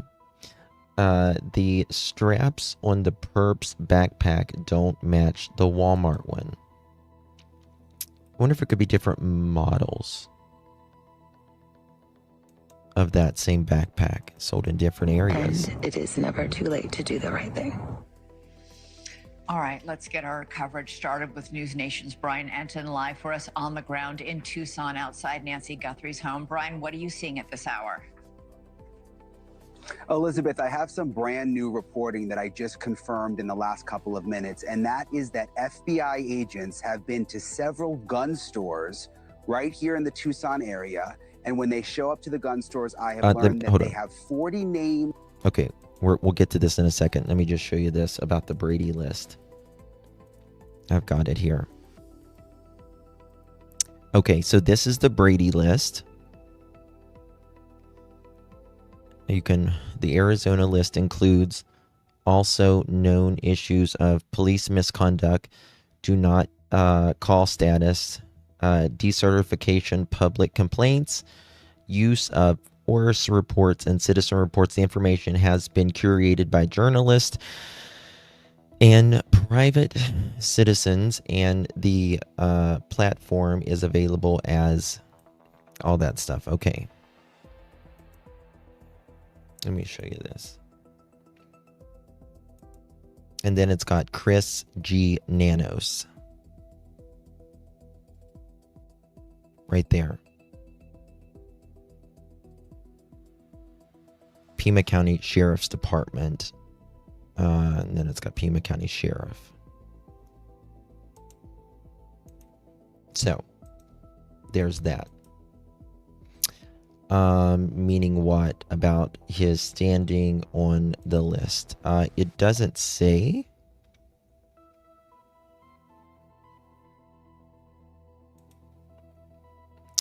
But there is a profile of it. It says Governor Katie Hobbs, acting under the advice of Attorney General Chris Mays, has knowingly permitted Arizona's broken Brady-Gilglago disclosure system to persist after the constitutional failures became public and undeniable.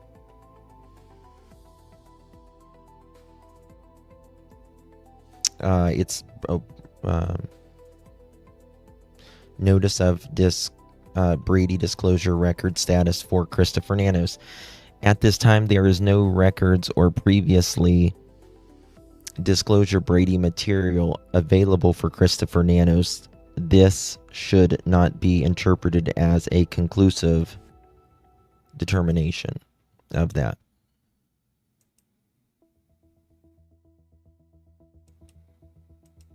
Thank you, Kathy. Appreciate you. Okay.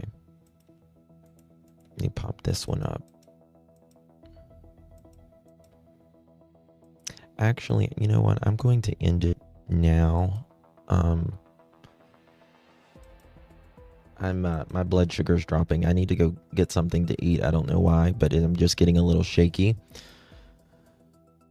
So I'm going to go get something to eat, guys. I ate earlier, but I don't know why I'm getting shaky. Nano slid under oath during a deposition. Yes, he sure did.